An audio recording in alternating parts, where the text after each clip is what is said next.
നമ്മുടെ സാന്നിധ്യം ലോകത്തിനൊരു പ്രശ്നമാകരുത്. ഏതിനെ നോക്കിയാലും നമുക്ക് നമുക്ക് നമുക്ക് പരിചയം വേണം. ഈ വിശ്വത്തിലെ എല്ലാറ്റിനെയും. മിത്രം എന്ന് പറഞ്ഞാൽ എന്താണ്? കൂട്ടുകാരനാണല്ലോ അല്ലെ? പരിചയമില്ലാത്തവൻ മിത്രം എന്ന് പറയൂ? വിശ്വത്തിന് മിത്രനായിരിക്കുക. നമ്മളോട് പറയുന്നത് അതാ, മൈത്ര, മൈത്രീഭാവം. സുഹൃത്ത് എന്ന പോലെ എല്ലാറ്റിനെയും കാണാൻ ഒരു കണ്ണ്. അത് നായയാവട്ടെ, കോഴിയാവട്ടെ, ഏതുമാകട്ടെ. നിർമ്മമഹ, വളരെ പ്രധാനപ്പെട്ടതാ. എടുത്ത് വീട്ടിൽ വളർത്തണമെന്നല്ല, നിർമ്മമഹ, മമത്വമില്ലാത്തത്. നമുക്ക് ചിലതിനോടൊക്കെ വലിയ താല്പര്യം. അങ്ങനെയാണ് നമുക്ക് ഈ പെറ്റ് എന്ന് പറയുമല്ലോ അല്ലേ? ചിലത് ഉണ്ട് വീട്ടില്. കോഴിയുണ്ട്, അല്ലെങ്കിൽ കിളികളുണ്ട്, അക്വേറിയം ഉണ്ട്, അതുണ്ട്, ഇതുണ്ട്. നിർമ്മമഹ, തന്റേതാക്കി വെക്കരുത് എന്ന് പറയാം. മമത്വം പാടില്ല വിശ്വത്തിൽ ഒന്നിനോടും.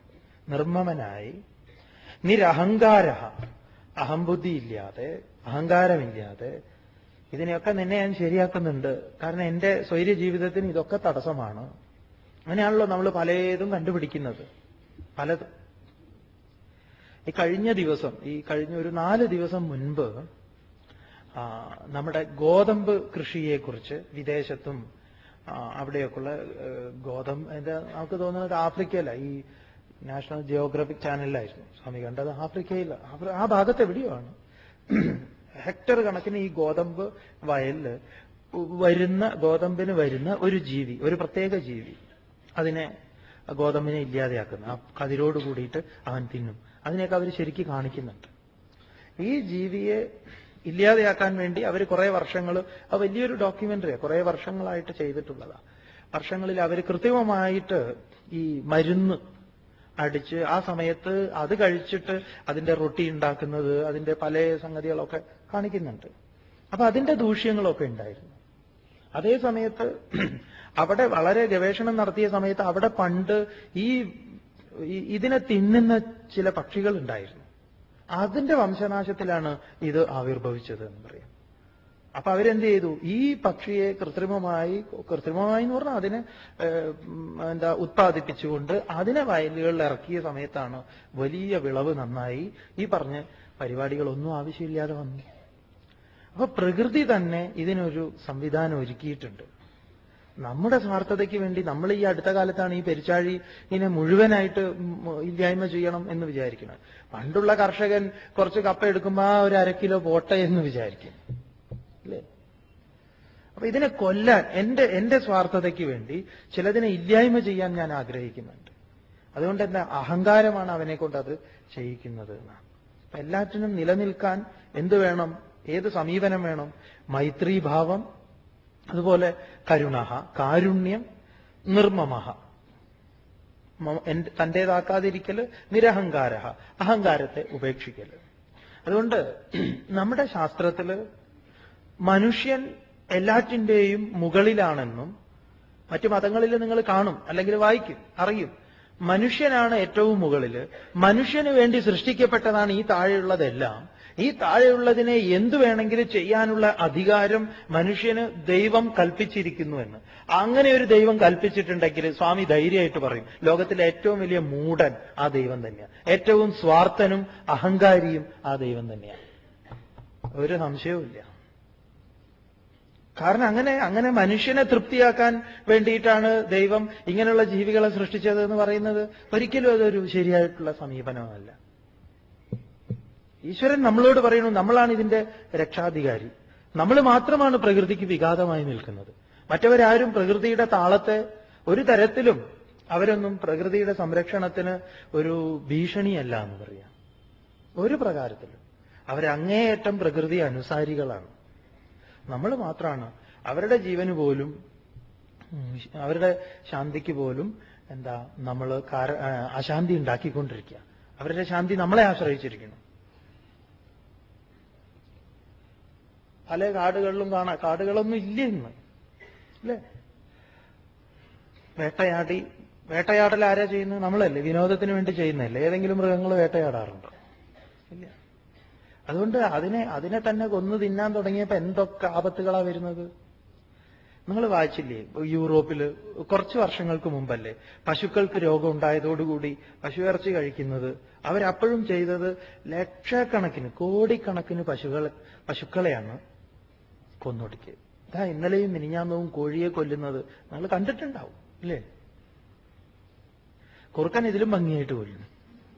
ഒരു വലിയ ഒരു ഇതൊക്കെ ഇട്ടിട്ട് കഴുത്ത് പൊട്ടിച്ച് അത് പകുതി ജീവനാക്കിയിട്ടാണ് അതിനെ ഇടുന്നത്. വിശ്വരൂപം ഓർമ്മ വന്നിട്ടുണ്ടാവും എന്ന് വിചാരിക്കുന്നു. ചാക്കിലാക്കി ഇല്ലേ? എന്തിനു വേണ്ടിയാ? നമുക്ക് ഭക്ഷണത്തിന് വേണ്ടി നാം ഉത്പാദിപ്പിക്കുക. ഈ കോഴിക്ക് പനി പിടിച്ചപ്പോഴാണ് ഇതുമായിട്ട് ബന്ധപ്പെട്ട് പലതും വന്നത്. ഈ കോഴിയെ കൂട്ടിലാക്കുന്നതേ, ഈ കോഴികള് നോക്കണം നമ്മുടെ മനസ്സ് പ്രവർത്തിക്കുന്നത് എങ്ങനെയൊക്കെയാണ്. ഈ കോഴികള് കൂട്ടില് ഒരു കോഴിക്ക് നിൽക്കാൻ എന്നുള്ള എന്താ പറയുക സ്ഥലമില്ല. അങ്ങനെ ഒരു 2 കോഴിക്ക് നിൽക്കാനുള്ളിടത്തേക്കാണ് ഒരു 5 കോഴിയെ 10 കോഴിയെ അതിൻ്റെ ഉള്ളിലിടുന്നത്. അപ്പൊ സ്വാഭാവികമായിട്ടും ഒരു കോഴിക്ക് നിൽക്കാൻ സ്ഥലമില്ലാതെ ആകുമ്പോൾ കോഴികൾ തമ്മിൽ അടിയുണ്ടാവുമല്ലോ. കോഴികൾ തമ്മിൽ അടിയുണ്ടാവുമ്പോൾ കോഴികൾ തമ്മിൽ കൊത്തി ഏതെങ്കിലുമൊക്കെ തീരും. അങ്ങനെ കോഴികൾ പരസ്പരം കൊത്തിയിട്ടും ഈ കൈ കൊണ്ട്, അതിന്റെ 2 കൈ ഉണ്ടല്ലോ, അതുകൊണ്ട് കൈയോ കാലോ എന്തോ ആവട്ടെ, 2 ഉള്ളൂ, അതുകൊണ്ട് മാന്തിയിട്ടും ഒക്കെ പരസ്പരം അവര് അടിയുണ്ടാക്കുന്നത് ഒഴിവാക്കാൻ വേണ്ടിയിട്ട് ഇവർ ഈ കൂട്ടിലേക്ക് കയറ്റുന്നതിന് തൊട്ട് മുൻപ് ചെയ്യുന്ന ഒരു പരിപാടി കണ്ടപ്പം ഭലേ ബേഷ്. ഈ റോസ് വളർത്തുന്നവർക്കറിയാം. അവര് റോസിന്റെ ഈ കുറച്ച് ഉണങ്ങിയ കൊമ്പുകളും അല്ലെങ്കിൽ പൂ ഇതായി കഴിഞ്ഞാൽ അവരതിനെ കട്ട് ചെയ്യുന്ന ഒരു കട്ടറുണ്ട്. റോസിന്റെ ഈ ചെടി കൈകാര്യം ചെയ്യുന്നവർക്കറിയാം. അങ്ങനത്തെ ഒരു കട്ടറുകൊണ്ട് കോഴിയുടെ ഈ കൊക്കുണ്ടല്ലോ അതിന്റെ ഒരു പ്രത്ര വെച്ചിട്ട് ഒരൊറ്റ കട്ടിങ് അപ്പിക്ക് എന്ന് പറഞ്ഞിട്ട്, പിന്നെ അതുപോലെ കാലിലെ എല്ലാ നഖങ്ങളും അങ്ങോട്ട് കട്ട് ചെയ്ത് വിട്ടിരിക്കുക. ഇപ്പൊ കോഴിക്ക് കൊത്താൻ പറ്റില്ല. അഥവാ കൊത്തിയാൽ തന്നെ മറ്റേ കോഴിക്ക് ഇക്കിളിയാവും. ഇങ്ങനെയുണ്ട് നമ്മുടെ ബുദ്ധി. അല്ല സ്വാമി, ഞാൻ എന്ത് കർമ്മം ചെയ്തിട്ടാ? എടോ, നീ തിന്നുന്ന സമയത്ത് അവിടെ ഉപയോഗിക്കുന്ന കട്ടറുണ്ടല്ലോ നിന്റെ കർമ്മത്തെ ബന്ധിച്ചിരിക്കുന്നു. നീ വിചാരിക്കും നീ ഒന്നും ചെയ്യുന്നില്ല. സ്വാമി, ഞാനൊരു കോഴിയിറച്ചി കഴിച്ചത് ഇത്ര അപരാധമാണ്. സ്വാമിക്ക് പറയാനുള്ളത് കർമ്മത്തിന്റെ ചങ്ങല. അവിടെ അവൻ കട്ടർ വെച്ച് കട്ട് ചെയ്യുന്നത് നിങ്ങളെ കണക്കാക്കിയിട്ടാണ്. കാരണം ആവശ്യക്കാരൻ ഇവിടെ ഉണ്ടാവുമ്പോഴാണല്ലോ ഇവൻ ഇത്തരത്തിലുള്ള കർമ്മമൊക്കെ ചെയ്യേണ്ടി വരുന്നത്. പശുവിനെ, ഈ പശുക്കുട്ടികളെയും മൂരിക്കുട്ടികളെയും അല്ലെങ്കിൽ ഇതുപോലുള്ള ഇതിനെയൊക്കെ നടക്കാൻ പറ്റാതെയാവുന്ന സമയത്ത് നടന്ന് ഇനി അങ്ങോട്ട് നടക്കാൻ പറ്റാതെയാവുന്ന സമയത്ത് ഓടാൻ വേണ്ടിയിട്ട് കണ്ണിൽ ഇവര് മടിക്കുത്തില് മുളക് പൊടി സൂക്ഷിച്ചു വെക്കാറുണ്ട്. അതെടുത്ത് അങ്ങോട്ട് കണ്ണ് തേച്ചു കൊടുക്കും. പിന്നെ മരണവെപ്രാളത്തിലൊരോട്ട. അതുപോലെ ഈ ട്രക്കിലൊക്കെ കയറ്റി വരുന്നതിന് കണ്ടിട്ടുണ്ട്. എന്തിനു വേണ്ടിയാ?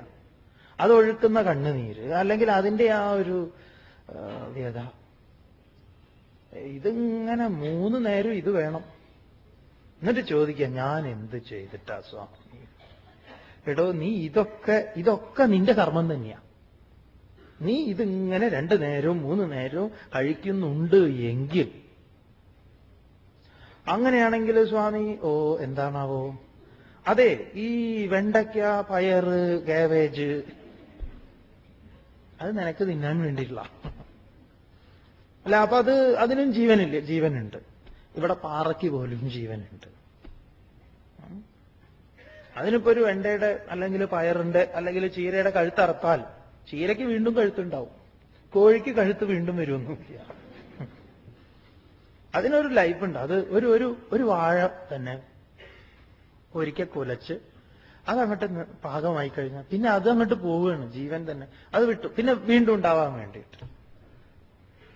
സസ്യങ്ങളുമായിട്ടാണ് നമ്മൾ ഏറ്റവും താതാത്മ്യപ്പെട്ടിരിക്കുന്നത്. അതുകൊണ്ട് അത് പിന്നെ മരുന്നുകളൊക്കെ അടിക്കുന്ന അതിന്റെ ദോഷം നമുക്കുണ്ടാവും. കൃത്രിമമായിട്ടുള്ള പല മരുന്നുകളും അതും ഇതുമൊക്കെ. ഏതായാലും പിന്നെ ഓരോ സ്ഥലങ്ങളുണ്ട്. ആ സ്ഥലത്ത് അനുസരിച്ച് അങ്ങനെയുള്ള ജീവികളെയൊക്കെ കഴിക്കുന്നവരുണ്ട്. അവിടെ കുഴപ്പമില്ല. ഇപ്പം മരുഭൂമിയായിട്ടുള്ള ഒരു മരുപ്രദേശം, ഇപ്പൊ ചൈന അല്ലെങ്കിൽ ഈ തിബറ്റ് പോലുള്ള സ്ഥലങ്ങളിലൊക്കെ അങ്ങനെയുള്ളിടത്ത് അവിടെയൊന്നും പച്ചക്കറിയൊന്നും ഉണ്ടാവില്ല. അവിടെ പിന്നെ ഉള്ളത് ആകെ ഇതൊക്കെ തന്നെയുള്ളൂ. അങ്ങനെയുള്ളൊരു സ്ഥലത്താവാം. നമ്മളെ പോലെ ഇന്ത്യയെ പോലെ ഒരു സ്ഥലത്ത് ഇത്രയും സമ്പന്നമായ പച്ചക്കറികളും മറ്റ് പഴവർഗ്ഗങ്ങളും ഒക്കെ ഉള്ള നമ്മൾ ഇത് സ്വീകരിക്കുക എന്ന് പറഞ്ഞാൽ അത് വലിയ വിരുദ്ധമായിട്ടുള്ള, അതുകൊണ്ട് ഈ ഒരുപാട് രോഗങ്ങളും അതും ഇതൊക്കെ ഉണ്ടാവും. ഇപ്പൊ ആർക്കും കോഴി വേണ്ട, കാരണം പേടിയുണ്ട്. ഇപ്പൊ ആർക്കെങ്കിലും പനി വന്നാൽ തന്നെ പേടി, കോഴിപ്പനിയാണോ എന്ന്. ആരോ പറഞ്ഞു കോഴിക്കോട്ടേക്ക് പോലും പോകുന്നില്ല എന്ന്. ഇപ്പൊ കേൾക്കുമ്പോ പേടിയാണ്. അതായത് ആലോചിക്കാൻ നല്ലതാ. ഇടയ്ക്കിടയ്ക്ക് ഇത്തരത്തിലുള്ള സംഭവങ്ങൾ ഉണ്ടാകുന്നത് നാം കഴിക്കേണ്ടുന്ന ആഹാരത്തെക്കുറിച്ചും, നിങ്ങളിതിൽ ഇരിക്കുന്നവർ പലരും ഇന്ന് കഴിച്ചു വന്നവരുണ്ടാവുമെന്ന് സ്വാമിക്കറിയാം. നമ്മൾ പുനർവിചാരം, പുനർചിന്ത ഒരു നടത്തുന്നത് ഈ വിഷയത്തിൽ നല്ലതാണ്. ഇത്രയും ആത്മസാക്ഷാത്കാരത്തിന് ഉതകുന്ന ഭക്തിയെക്കുറിച്ച് ഭഗവാൻ പറയുന്നു. ആ ഭക്തിയെ അനുഷ്ഠാനത്തിൽ കൊണ്ടുവരുന്ന ഭക്തന്റെ ലക്ഷണത്തെ ഭഗവാൻ 12-ാം അധ്യായം ഭക്തിയോഗത്തിൽ അവതരിപ്പിക്കുന്നു. അദ്വേഷ്ടാ സർവഭൂതാനാം മൈത്ര കരുണ ഏവച നിർമ്മമഃ നിരഹങ്കാരഃ സമദുഃഖ സുഖക്ഷമീ സന്തുഷ്ട സതതം യോഗി യഥാത്മാ ദൃഢനിശ്ചയഃ മയി അർപ്പിത മനോബുദ്ധി യോ മദ്ഭക്ത സമേ പ്രിയഃ. തനിക്ക് പ്രിയപ്പെട്ടവരെ കുറിച്ച് ഭഗവാൻ പറയുകയാണ്. ആരൊക്കെയാണ് തനിക്ക് പ്രിയപ്പെട്ടവർ എന്ന്. ഇന്നലെ ഈ ശ്ലോകം ഇതല്ലേ നമ്മൾ പറഞ്ഞു നിർത്തിയത്. സർവഭൂതാനാം അദ്വേഷ്ട, സകല പ്രാണിവർഗങ്ങളോടും ദ്വേഷഭാവം ഇല്ലായ്മ വിസ്തരിച്ച് മനസ്സിലാക്കി.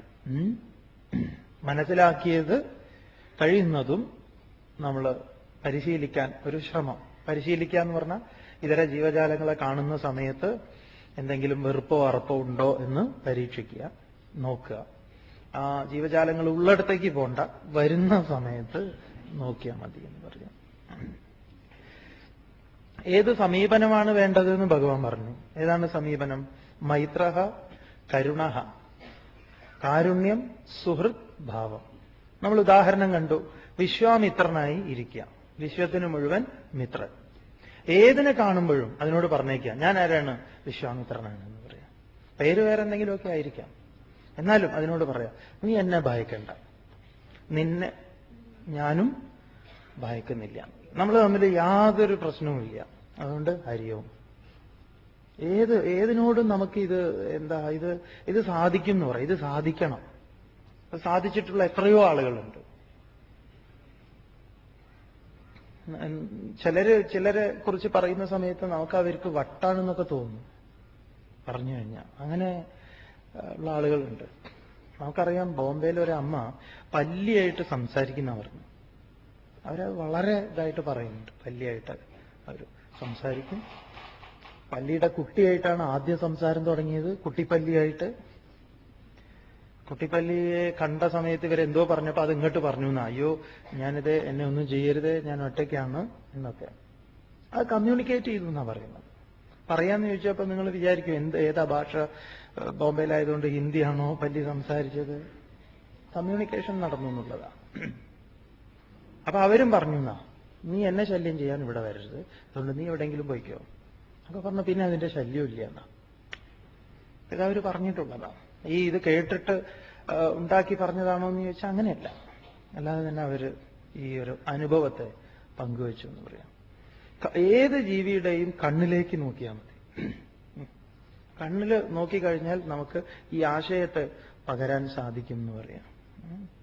നീ ഭയക്കേണ്ട എന്ന് പറയാം. അതേതിനെയും. ഇപ്പൊ ഈ മൈത്രഭാവത്തെ ഒരു SMS അങ്ങോട്ട് അയക്കുക എന്ന് പറയാം. അപ്പൊ അവിടുന്ന് ഇങ്ങോട്ട് കിട്ടും. സംശയം ഉണ്ടാകുന്ന സമയത്താണ് നിങ്ങൾ നായയെ തന്നെ നിങ്ങൾ റോഡിലൂടെ പോകുമ്പോൾ നിങ്ങൾ സംശയത്തോടു കൂടി നോക്കൂ, അവനും സംശയത്തോടു കൂടി നമ്മളെ നോക്കും, വാലൊക്കെ സ്റ്റഡിയാക്കി വെച്ചിട്ട്. നേരെ മറിച്ച് നമ്മൾ സ്നേഹം അയച്ചു കഴിഞ്ഞാൽ കാണാം വാലിങ്ങനെ. ഇവിടെ ഭഗവാൻ പറയുന്നു ഒരു മൈത്രി ഭാവം. പിന്നെയോ നിർമ്മമഃ, മമത്വമില്ലാതെ, നിരഹങ്കാര, അഹങ്കാരമില്ലാതെ എന്ന് പറയും. എന്തിനേയും അഹങ്കാരത്തോടുകൂടിയ, ഈ അഹങ്കാരം വന്നു കഴിഞ്ഞാൽ ഒന്നും ഇതൊക്കെ അവർക്കൊരു മഴവില്ല് പോലും അവർ ബ്ലാക്ക് ആൻഡ് വൈറ്റ് ആയിട്ടാണ് കാണുക. കാരണം അഹങ്കാരം അവരെ കൊണ്ട് അത് കളറായിട്ട് കാണാൻ അനുവദിക്കില്ല, അല്ലെങ്കിൽ അത് പറയില്ല അവർ. നിരഹങ്കാര. സമദുഃഖ സുഖ. സുഖമാവട്ടെ ദുഃഖമാവട്ടെ അതിൽ സമത്വം, അതിനെ തുല്യമായി കാണുക എന്ന് പറയാം. തുല്യമായി കാണുക എന്നുള്ളത് മുൻപ് ഈ ആശയം ചർച്ച ചെയ്തിട്ടുണ്ട്. എന്നാലും സന്ദർഭം വന്നതുകൊണ്ട് ഒന്നുകൂടെ പറയട്ടെ. സുഖമായാലും ദുഃഖമായാലും അറിയുക എന്നുള്ളതാണ്. അതായത് സുഖം വരുമ്പോൾ നിങ്ങൾ കടിച്ചു പിടിച്ച് അതിനെ ദുഃഖമായിട്ട് അഭിനയിക്കേണ്ട. ദുഃഖം വരുമ്പോൾ അറിയാം, ഏത് അനുഭവത്തിലാണോ നാം ഇപ്പോൾ, അതിനെ മനസ്സിലാക്കുക. ഇതിനെയാണ് സമത്വം എന്ന് പറയുന്നത്. ഉൾക്കൊള്ളുന്നത്, സ്വീകരിക്കുന്നതാണ് സമത്വം എന്ന് പറയും. ഇപ്പൊ സുഖമാകട്ടെ ദുഃഖമാകട്ടെ എല്ലാ ദ്വന്ദ്വങ്ങളും, ലാഭം നഷ്ടം, ശീതം ഉഷ്ണം, തിദിക്ഷയെക്കുറിച്ച് ഭഗവാൻ പറഞ്ഞല്ലോ. ശീതോഷ്ണ സുഖ ദുഃഖാദി ദ്വന്ദ്വ സഹിഷ്ണുത്വം തിദിക്ഷ. അതിന് ഭഗവാൻ നേരത്തെ പറഞ്ഞത് ആഗമാപായിന അനിത്യാഹ താൻ തിദിക്ഷസ്വ ഭാരത. അർജുന, എല്ലാം വരുന്നതും പോകുന്നതുമാണ്. അതുകൊണ്ട് നീ എന്ത് വേണം? തിദിക്ഷയുള്ളവനായിരിക്കൂ. നീ ഇതിനൊക്കെ സാക്ഷിയായിരിക്കൂ. മറ്റതൊക്കെ വരുന്നതും പോകുന്നതും. ഓർക്കുക, നാം ആകാശമായിട്ട് നിലകൊള്ളുക.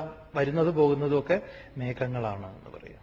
മറ്റതൊക്കെ കൊച്ചു കൊച്ചു മേഘങ്ങൾ, അത് വരും പോകും. നമ്മൾ സ്ഥിരമാണ്. സ്ഥിരമായതിനെ പ്രാപിച്ചവനാണ് സന്യാസി എന്നൊക്കെ നമ്മൾ കണ്ടു ഇല്ലേ? അസ്ഥിരമായതിൽ പിടിച്ചു നിൽക്കരുത്. അസ്ഥിരമായതിനെ പിടിച്ചു കഴിഞ്ഞാൽ അശാന്തിയാണ് ഫലം.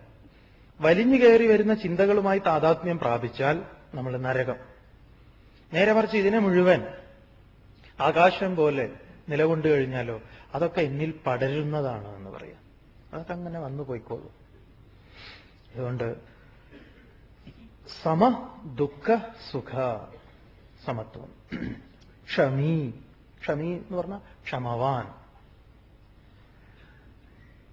ക്ഷമ, ക്ഷമാപുഷ്പം വിശേഷത നമ്മൾ കണ്ടതാണ് അല്ലേ? 8 വിധം പൂക്കളിൽ ക്ഷമ. ഈ ക്ഷമ എന്ന് പറയുമ്പം അതും മനസ്സിലാക്കേണ്ടതുണ്ട്. നമ്മൾ പറയാറുണ്ട്, ഞാനിപ്പോ ക്ഷമിച്ചിരിക്കുന്നു. എന്തുകൊണ്ട്? ഞാനിപ്പോ പ്രതികരിക്കുന്നില്ല. കാരണം അടുത്ത വീട്ടിലെ ആളുകളൊക്കെ അവിടെ നിൽക്കുന്നുണ്ട്, അല്ലെങ്കിൽ വീട്ടിൽ ഗസ്റ്റ് ഉണ്ട്. ആരെങ്കിലുമൊക്കെ ഗസ്റ്റ് വീട്ടിൽ അവരവിടെ കിടന്നുറങ്ങുന്നുണ്ടെങ്കിൽ നമ്മൾ കുട്ടികളോടൊക്കെ പറയുന്നതാണ്, ഞാനിപ്പം ക്ഷമിച്ചിരിക്കുന്നു, അവർ പോട്ടെ, ഞാൻ ശരിയാക്കി തരാം.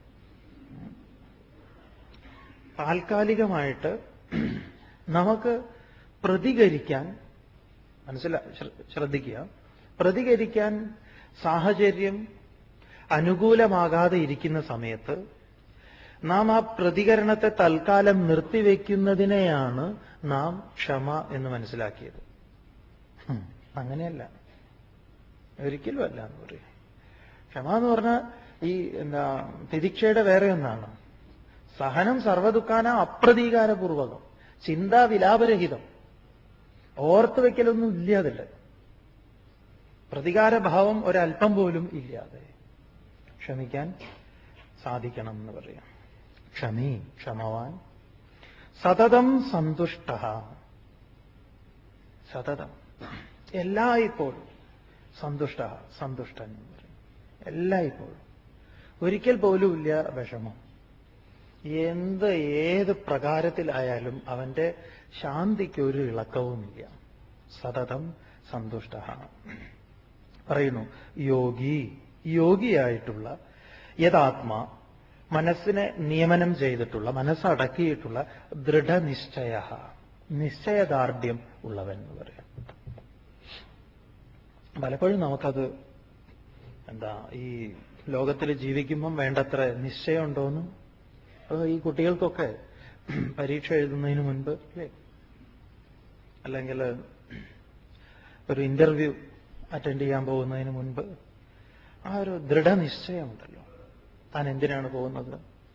അച്ഛൻ മോനോട് ചോദിച്ചു, പഠിക്കുകയാണ്, എത്രയാ മോനെ, 90% ആണോ നിന്റെ എയിം എന്ന്. അപ്പൊ മോൻ പറഞ്ഞു 100 ആണോ എന്ന്. അപ്പൊ അച്ഛൻ ചോദിക്കുക, നീ തമാശയാക്കുക? അപ്പൊ അവൻ പറഞ്ഞു, ആരാ തമാശ തുടങ്ങിയത്? ആരാ ആരംഭിച്ചത്? ഞാനാണോ? അല്ല എന്ന് പറയാം. ദൃഢനിശ്ചയ എന്ന് പറഞ്ഞാൽ അവന് നല്ല ഉറപ്പുണ്ട്. അല്ലെങ്കിൽ ഉറപ്പ് വേണമെന്ന് പറയും. നിശ്ചയദാർഢ്യം. അതിന് തന്റെ വൈകല്യങ്ങളൊന്നും തന്നെ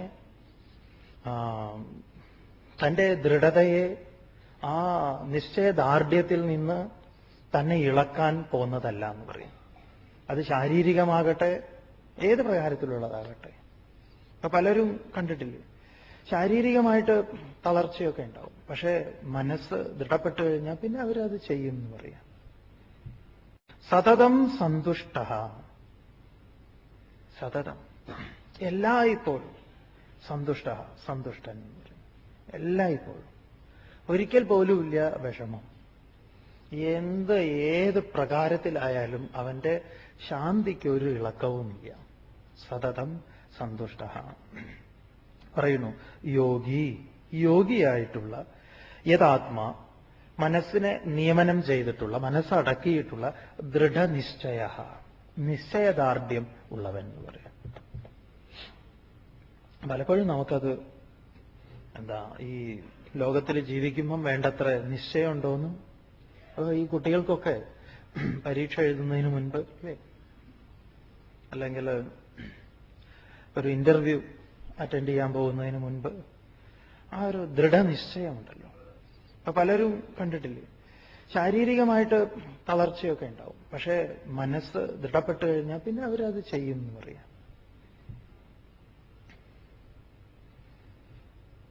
ഈ പുസ്തക വിൽപ്പന, ഒരു കമ്പനിയിലേക്ക് പുസ്തകം ഡോർ ടു ഡോർ സെയിൽ നടത്താൻ വേണ്ടിയിട്ട് കുറച്ച് ആളുകളെ വിളിച്ചു. അപ്പൊ അതിലൊരാള് അതില് ഭഗവത്ഗീതയാണ്, പുതിയതായിട്ട് ഇറക്കിയിട്ടുള്ള ഒരു ഭഗവത്ഗീതയാണ്. ആ ഭഗവത്ഗീത വീടുകൾ തോറും കൊണ്ടു കൊടുക്കണം. ഇതാണ്. അപ്പൊ അവരുടെ ആ പബ്ലിഷിംഗ് കമ്പനി ആളുകളെ വിളിച്ചു. അപ്പൊ അതിലൊരാള്, അയാൾക്ക് സംസാരിക്കുമ്പോൾ വിക്കുണ്ട്, വിക്കുള്ള ഒരാളാണ്. അപ്പം ഇതിന്റെ പബ്ലിഷർ ചോദിച്ചു, ഇത് നിങ്ങളെങ്ങനെ ഇത് സെയിലാക്കും, ഇതിനെക്കുറിച്ച് നിങ്ങൾ പറയണം, പറഞ്ഞത് കൊടുക്കണം. അതൊക്കെ ചെയ്യും എന്നൊക്കെ പറഞ്ഞു. പക്ഷെ എന്തോ ഈ പബ്ലിഷർക്ക് ഈ ചെറുപ്പക്കാരന്റെ ആ ഒരു വിശ്വാസത്തിലൊക്കെ എന്താ പറയുക, അതില് ആ ദൃഢതയില്, ആ നിശ്ചയദാർഢ്യത്തിന്റെ മുൻപിൽ അദ്ദേഹത്തിന് ഉപേക്ഷിക്കാൻ തോന്നിയില്ല. ഒരു ട്രയൽ എന്നുള്ള നിലയ്ക്ക് ഒരു 25 പുസ്തകം സൂട്ട് കേസിലാക്കി എല്ലാവർക്കും കൊടുക്കുന്നത് പോലെ കൊടുത്തു. മറ്റ് കേമന്മാരുണ്ട്, ഇന്റർവ്യൂ ചെയ്തപ്പോ ഇവൻ വ്യാസനെയും കടത്തിവിട്ടും എന്ന് വിചാരിച്ചു. അജാതി ആളുകളൊക്കെ ഉണ്ട്. പോയി, ഇവര് രാവിലെ പോയി, വൈകുന്നേരം തിരിച്ചു വരണം. ഉച്ച 1 മണിയാവുമ്പോഴേക്കും നമ്മുടെ വിക്കുള്ള വിദ്വാൻ 25 ഗീതയും വിറ്റ് വന്നു. മറ്റവരൊക്കെ ഒരു 4, 5, 3 വൈകുന്നേരം 7 മണിക്കാണ് വരുന്നത്.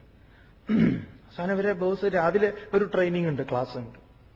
അപ്പൊ വൈകുന്നേരം വന്നിട്ട് ചോദിച്ചു, ഇതെന്ത് പറ്റി? അപ്പൊ ഇവൻ 25 തീർത്തു, കണക്കൊക്കെ കൊടുത്തു. ഒരു ബുക്കിന് 50 രൂപ കമ്മീഷനാണ്, വേറെ ചെലവ് ടി എ ഒക്കെ ഉണ്ട്. അപ്പം എന്നോട് ചോദിച്ചു, എങ്ങനെ ഇത് വിറ്റതെന്ന്. വളരെ എളുപ്പമാണ് കാര്യം. ഞാൻ പോവും, ബെല്ലടിക്കും, ആള് ഡോറ് തുറക്കും, വരും. അപ്പൊ ഞാൻ പറയും ഗീത. അവർക്ക് മനസ്സിലായി ഭഗവത്ഗീത അല്ല, 250 അങ്ങണ്ട, പറഞ്ഞു തരാം. അവര് വേഗം 250 കൊടുത്തു വന്നു. അവൻ ഗീത പറയാൻ പോയാൽ വെരി സിമ്പിൾ എന്ന് പറയും. മറ്റവരങ്ങനെയല്ല. ചേട്ടാ ഭഗവത്ഗീത കേട്ടിട്ടില്ല, അങ്ങനെ ഇങ്ങനെ വേണ്ടെന്ന് പറയും. ഞാൻ ഗീത തന്നെ മേടിക്കണം എന്ന് പറഞ്ഞിട്ടില്ല. ദൃഢനിശ്ചയ, ഇറങ്ങുമെന്ന് നല്ല ഉറപ്പുണ്ട് എന്ന് പറയാം. നിശ്ചയദാർഢ്യം ഉണ്ടെങ്കിൽ എന്താ സാധിക്കാത്തത്? സാധിക്കുന്നു. ഇത് വേണം. നടക്കുവോ? അമ്മേ ഞാൻ പോണോ? അച്ഛാ ഞാൻ പോണോ? പിന്നെ 100,000 ഫ്രണ്ട്സിനോട് അവിടെ ചെയ്തു പോണം, ഇവിടെ ചെയ്തു, എടാ ഞാൻ ഏതെടുക്കണം, ഞാൻ അങ്ങോട്ട് പോകണം, ഇങ്ങോട്ട് പോകണോ? ഒരു ഉറപ്പില്ല എന്ന് പറയും. ഇങ്ങനെ തള്ളി തള്ളി തള്ളി തള്ളി തള്ളി തള്ളി തള്ളി അല്ലേ? കുട്ടികളിപ്പം കൗൺസിലിങ്ങിന്റെ സമയത്ത് സെൽഫോണും വെച്ചിട്ടായിരിക്കുന്നത്. ഒരു മിനിറ്റ് അച്ഛനോട് ചോദിക്കട്ടെ, അച്ഛാ ഒരുറപ്പില്ല എന്ന് പറയാം. നിശ്ചയദാർഢ്യം വേണമെന്ന് പറയണു. ദൃഢനിശ്ചയ, സ്ഥിരനിശ്ചയമുള്ളവൻ. മൈ അർപ്പിത മനോബുദ്ധി പറയണു. മൈ അർപ്പിത മനോബുദ്ധി, മനസ്സും ബുദ്ധിയും എന്നിൽ സമർപ്പിച്ചിട്ടുള്ളവൻ. അതെങ്ങനെയാ സ്വാമി? നല്ലൊരു ഉദാഹരണം പറഞ്ഞുതരാം. പക്ഷെ എത്ര പേര് ഈ ഉദാഹരണം കണ്ടിട്ടുണ്ട് എന്ന് സ്വാമിക്ക് അറിയില്ല. കണ്ടവർക്ക് ഇത് വളരെ ഹൃദ്യമായിരിക്കും. പഴയ സ്വർണ്ണക്കടകൾ, പഴയത്, പുതിയതല്ല. പുതിയ സ്വർണ്ണക്കടകളിൽ സ്വർണം ഉണ്ടാക്കുന്നത് വളരെ കുറവായിരിക്കും. പഴയ കടയിൽ അവിടെ തന്നെ ഇരുന്നിങ്ങനെ അടിച്ച് ഇതൊക്കെ പരത്തുന്നതും ഊതുന്നതും ഒക്കെ ഉണ്ടല്ലോ. കണ്ടിട്ടുണ്ടല്ലോ പഴയ കടകൾ. സ്വാമി കോഴിക്കോട് കണ്ടിട്ടുണ്ട്. കോഴിക്കോട് ഒരു സ്ട്രീറ്റ് തന്നെ ഉണ്ട്, സ്വർണ്ണക്കടയുടെ സ്ട്രീറ്റ്. കമ്മത്ത് ലൈൻ എന്നൊക്കെ പറയുന്ന ഒരു സ്ഥലം. അവിടെ മുഴുവൻ ജ്വല്ലറിയുടെ ആളുകൾ പണി ചെയ്യുന്ന കടകളിലൊക്കെ ഈ പണി നടക്കും. അപ്പൊ ഈ ജ്വല്ലറിയിൽ നിന്ന് ഒന്നും അടിച്ച് പുറത്തേക്ക് ഇടില്ല, അതറിയാലോ. എല്ലാം അടിച്ചു വാരി അവരൊരു ഒരു പാത്രമുണ്ട്, അതിലാണ് അവരിട്ട് വെക്കുക. ഒന്നും പുറത്തേക്ക് കളയില്ല എന്ന് പറയാം. കാരണം അതിലൊക്കെ സ്വർണത്തിന്റെ പൊടിയൊക്കെ ഉണ്ടാവും. ഇനി ഈ സ്വർണ്ണക്കടയുടെ മുൻപിൽ നിന്നെല്ലാം അടിച്ചു കൂട്ടുന്ന ആൾക്കാരുണ്ട്. അതേപോലെ സ്വർണ്ണക്കടയുടെ മുൻപിലൂടെ ഒഴുകുന്ന ചാലിലുള്ള വൃത്തികെട്ട ചാല്, ആ ചാലിലുള്ള മണ്ണ് മുഴുവൻ വാരിയെടുത്ത് വലിയൊരു വലിയ ഇതിലാക്കിയിട്ട് ചട്ടി ആക്കിയിട്ട് അവർ കൊണ്ടുപോയിട്ട് ഏതെങ്കിലും കുളത്തിന്റെയോ പൈപ്പിന്റെയോ അവിടെയൊക്കെ വെച്ച് അരിക്കുന്നത് കണ്ടിട്ടുണ്ടോ നിങ്ങൾ? ആരെങ്കിലും കണ്ടിട്ടുണ്ടോ? ആ അരിക്കുന്ന പ്രവൃത്തി ചെയ്യുന്നവൻ മണ്ണിനെ നോക്കാറേയില്ല. അവൻ മണ്ണില് നോക്കേയില്ല. പിന്നെ അവൻ എന്താ നോട്ടം? സ്വർണം. ഇതിങ്ങനെ സ്വർണം കഷ്ണം കിട്ടുകയാണോ? അതിന്റെ അങ്ങനെ വെള്ളോട്ട് അരിച്ചരിച്ചരിച്ചരിച്ചരിച്ചരിച്ചരിച്ചരിച്ചരിച്ചെടുത്ത് എത്രയോ വെള്ളം എടുത്ത് അവസാനം എന്തോ ഒരു പൊടി എന്തെങ്കിലുമൊക്കെ കിട്ടുന്നുണ്ടാവും. അതിനുള്ള ക്ഷമയൊന്നും നമുക്കില്ല അവിടെ ഇരുന്ന് നോക്കാൻ. പക്ഷെ അവര് ചെയ്യുന്നു. അവരെന്താണ് നോക്കുന്നത്?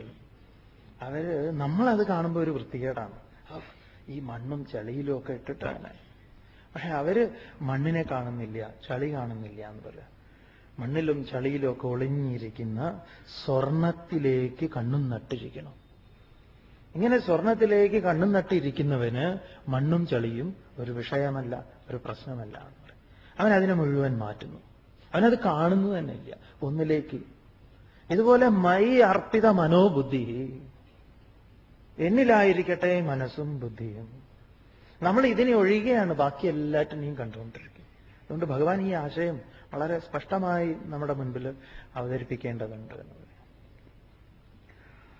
അങ്ങനെയുള്ള മത് ഭക്ത, എന്റെ ഭക്തൻ, യഹ, ആരൊക്കെയാണോ അങ്ങനെ മനസ്സും ബുദ്ധിയും എന്നിൽ അർപ്പിച്ചു കഴിഞ്ഞാൽ പിന്നെ ഞാനാണ് അവന്റെ കാര്യങ്ങളൊക്കെ നോക്കുന്നത്. ഒന്നിനും ഒരു തടസ്സം ഉണ്ടാവില്ല എന്ന് പറയാം. അവൻ എന്റെ പ്രിയപ്പെട്ടവനായി കഴിഞ്ഞാൽ സജമേ പ്രിയഹാണ്, അവൻ എന്റെ അത്യന്തം പ്രിയൻ. പിന്നെ അവന്റെ കാര്യങ്ങളൊക്കെ നോക്കുന്ന ആരാ? പിന്നെ ഞാനാണ്. ഒരു വിഷമവും ഉണ്ടാവില്ല.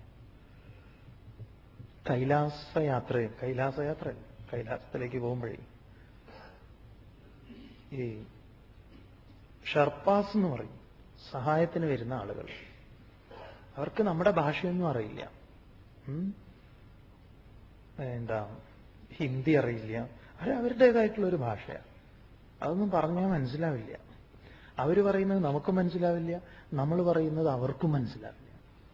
ഈ ഭക്ഷണം കഴിക്കുക എന്ന് പറഞ്ഞു കഴിഞ്ഞാലേ അതിപ്പോ നമ്മൾ ഒരുവിധ ഇന്ത്യയിൽ എവിടെ പോയിട്ട് ഇങ്ങനെ കാണിച്ചു കഴിഞ്ഞാൽ മനസ്സിലാവും. ഒരാൾ കുറെ ഇങ്ങനെ കാണിക്കാൻ തുടങ്ങി. അവസാനം അയാൾ ഒരു ദന്തിസ്റ്റിന്റെ അടുത്ത് കൊണ്ടുപോയി. പല്ലിനെന്തോ കുഴപ്പമുണ്ടെന്ന് വിചാരിച്ചിട്ട് അവർ പിടിച്ചുകൊണ്ടുപോയി. തിരിച്ചു ഹോട്ടലിലായിരിക്കും. ചൈനയിൽ പോയിട്ട് ഇങ്ങനെ കാണിച്ചാൽ ശരിയല്ല, അവിടെ ഇങ്ങനെ കാണിക്കണം. അവരങ്ങനെയാ ഭക്ഷണം കഴിക്കുക. ഏത് ഭക്ഷണം അവർക്ക് ആ 2 വടി വേണമല്ലോ. അതുകൊണ്ട് നമ്മുടെ ഡ്രൈവർ പറയും ഇങ്ങനെ. നമ്മളിങ്ങനെ പറയാറുണ്ടോ? ഇങ്ങനെ പറഞ്ഞാൽ മനസ്സിലാവും നമുക്ക്. പറയല്ല ഇങ്ങനെ ആക്ഷൻ കാണിച്ചാൽ. അപ്പൊ അവരുടെ രീതി അതാ. പുറത്തൊക്കെ പോകുമ്പോൾ സംഭവിക്കുന്നതാ. നമുക്ക് അത്ഭുതം തോന്നും. നമ്മൾ സമർപ്പിക്കപ്പെട്ടു കഴിഞ്ഞാൽ എങ്ങനെയെങ്കിലുമൊക്കെ കാര്യങ്ങൾ നടക്കും. പക്ഷെ നമ്മൾ സമർപ്പിക്കാതെ ഇരിക്കുമ്പോഴാണ് കാര്യങ്ങൾ നടക്കാതെ വരുന്നത്, ബുദ്ധിമുട്ടുണ്ടാവുന്നത്. ഭഗവാൻ പറയണു, എന്നിൽ അർപ്പിച്ച മദ്ഭക്ത, എന്റെ ഭക്തൻ, യഹ യാതൊരുവനാണോ അവനെന്താണ്, സഹ മേ പ്രിയ, എനിക്ക് അങ്ങേയറ്റം പ്രിയപ്പെട്ടവനാണ്. തുടർന്ന് യസ്മാന്നോ ദ്വിജതേ ലോകഃ ലോകാന്നോ ദ്വിജതേ ചയഃ ഹർഷാമർഷഭയോദ്വേഗൈർഹി മുക്തോ യഃ സ ച മേ പ്രിയഃ. ഭഗവത്ഗീതയിലെ വളരെ പ്രധാനപ്പെട്ട ഒരാശയമാണ്. ഈശാവാസ്യ ഉപനിഷത്തില് ഈ ആശയം വരുന്നു. മന്ത്രരൂപത്തിൽ ഭഗവാൻ ഇവിടെ അവതരിപ്പിക്കുന്നു. അപ്പൊ യസ്മാത് യാതൊരുവൻ നിമിത്തം, യാതൊരുവന്റെ സാന്നിധ്യം, ലോക ജനം ലോകത്തിന് ന ഉദ്വിജത്തെ, ലോകം ക്ഷോഭിക്കുന്നില്ലയോ. അതുപോലെ ലോകാത് ലോകത്തിൽ നിന്ന്, യഹാച യാതൊരുവന് ന ഉദ്വിജത്തെ ഉദ്വേഗം ഉണ്ടാകുന്നില്ലയോ. യാതൊരുവന്റെ സാന്നിധ്യം ലോകത്തിനൊരൽപ്പം പോലും ഉദ്വേഗത്തെ ഉണ്ടാക്കുന്നില്ലയോ. യാതൊരുവന് ലോകം ഉദ്വേഗത്തെ ഉണ്ടാക്കുന്നില്ലയോ. അപ്പൊ ഭക്തനും ലോകവും, അതാണ് നേരത്തെ പറഞ്ഞത്. ഈശ്വരനും പ്രകൃതിയും, അല്ലെങ്കിൽ മനുഷ്യനും പ്രകൃതിയും തമ്മിൽ യാതൊരു വിധത്തിലുള്ള സംഘർഷവും നിലനിൽക്കാൻ പാടില്ല. ഒരു പ്രകാരത്തിലുള്ള സംഘർഷം. ആ നിലയ്ക്ക് നിങ്ങൾക്കിവിടെ അറാമെന്നൊന്നും എണ്ണാൻ ഒന്നിനെയും പറ്റില്ല. അതൊക്കെ അപൂർണമായിട്ടുള്ള ദർശനങ്ങളാണ്.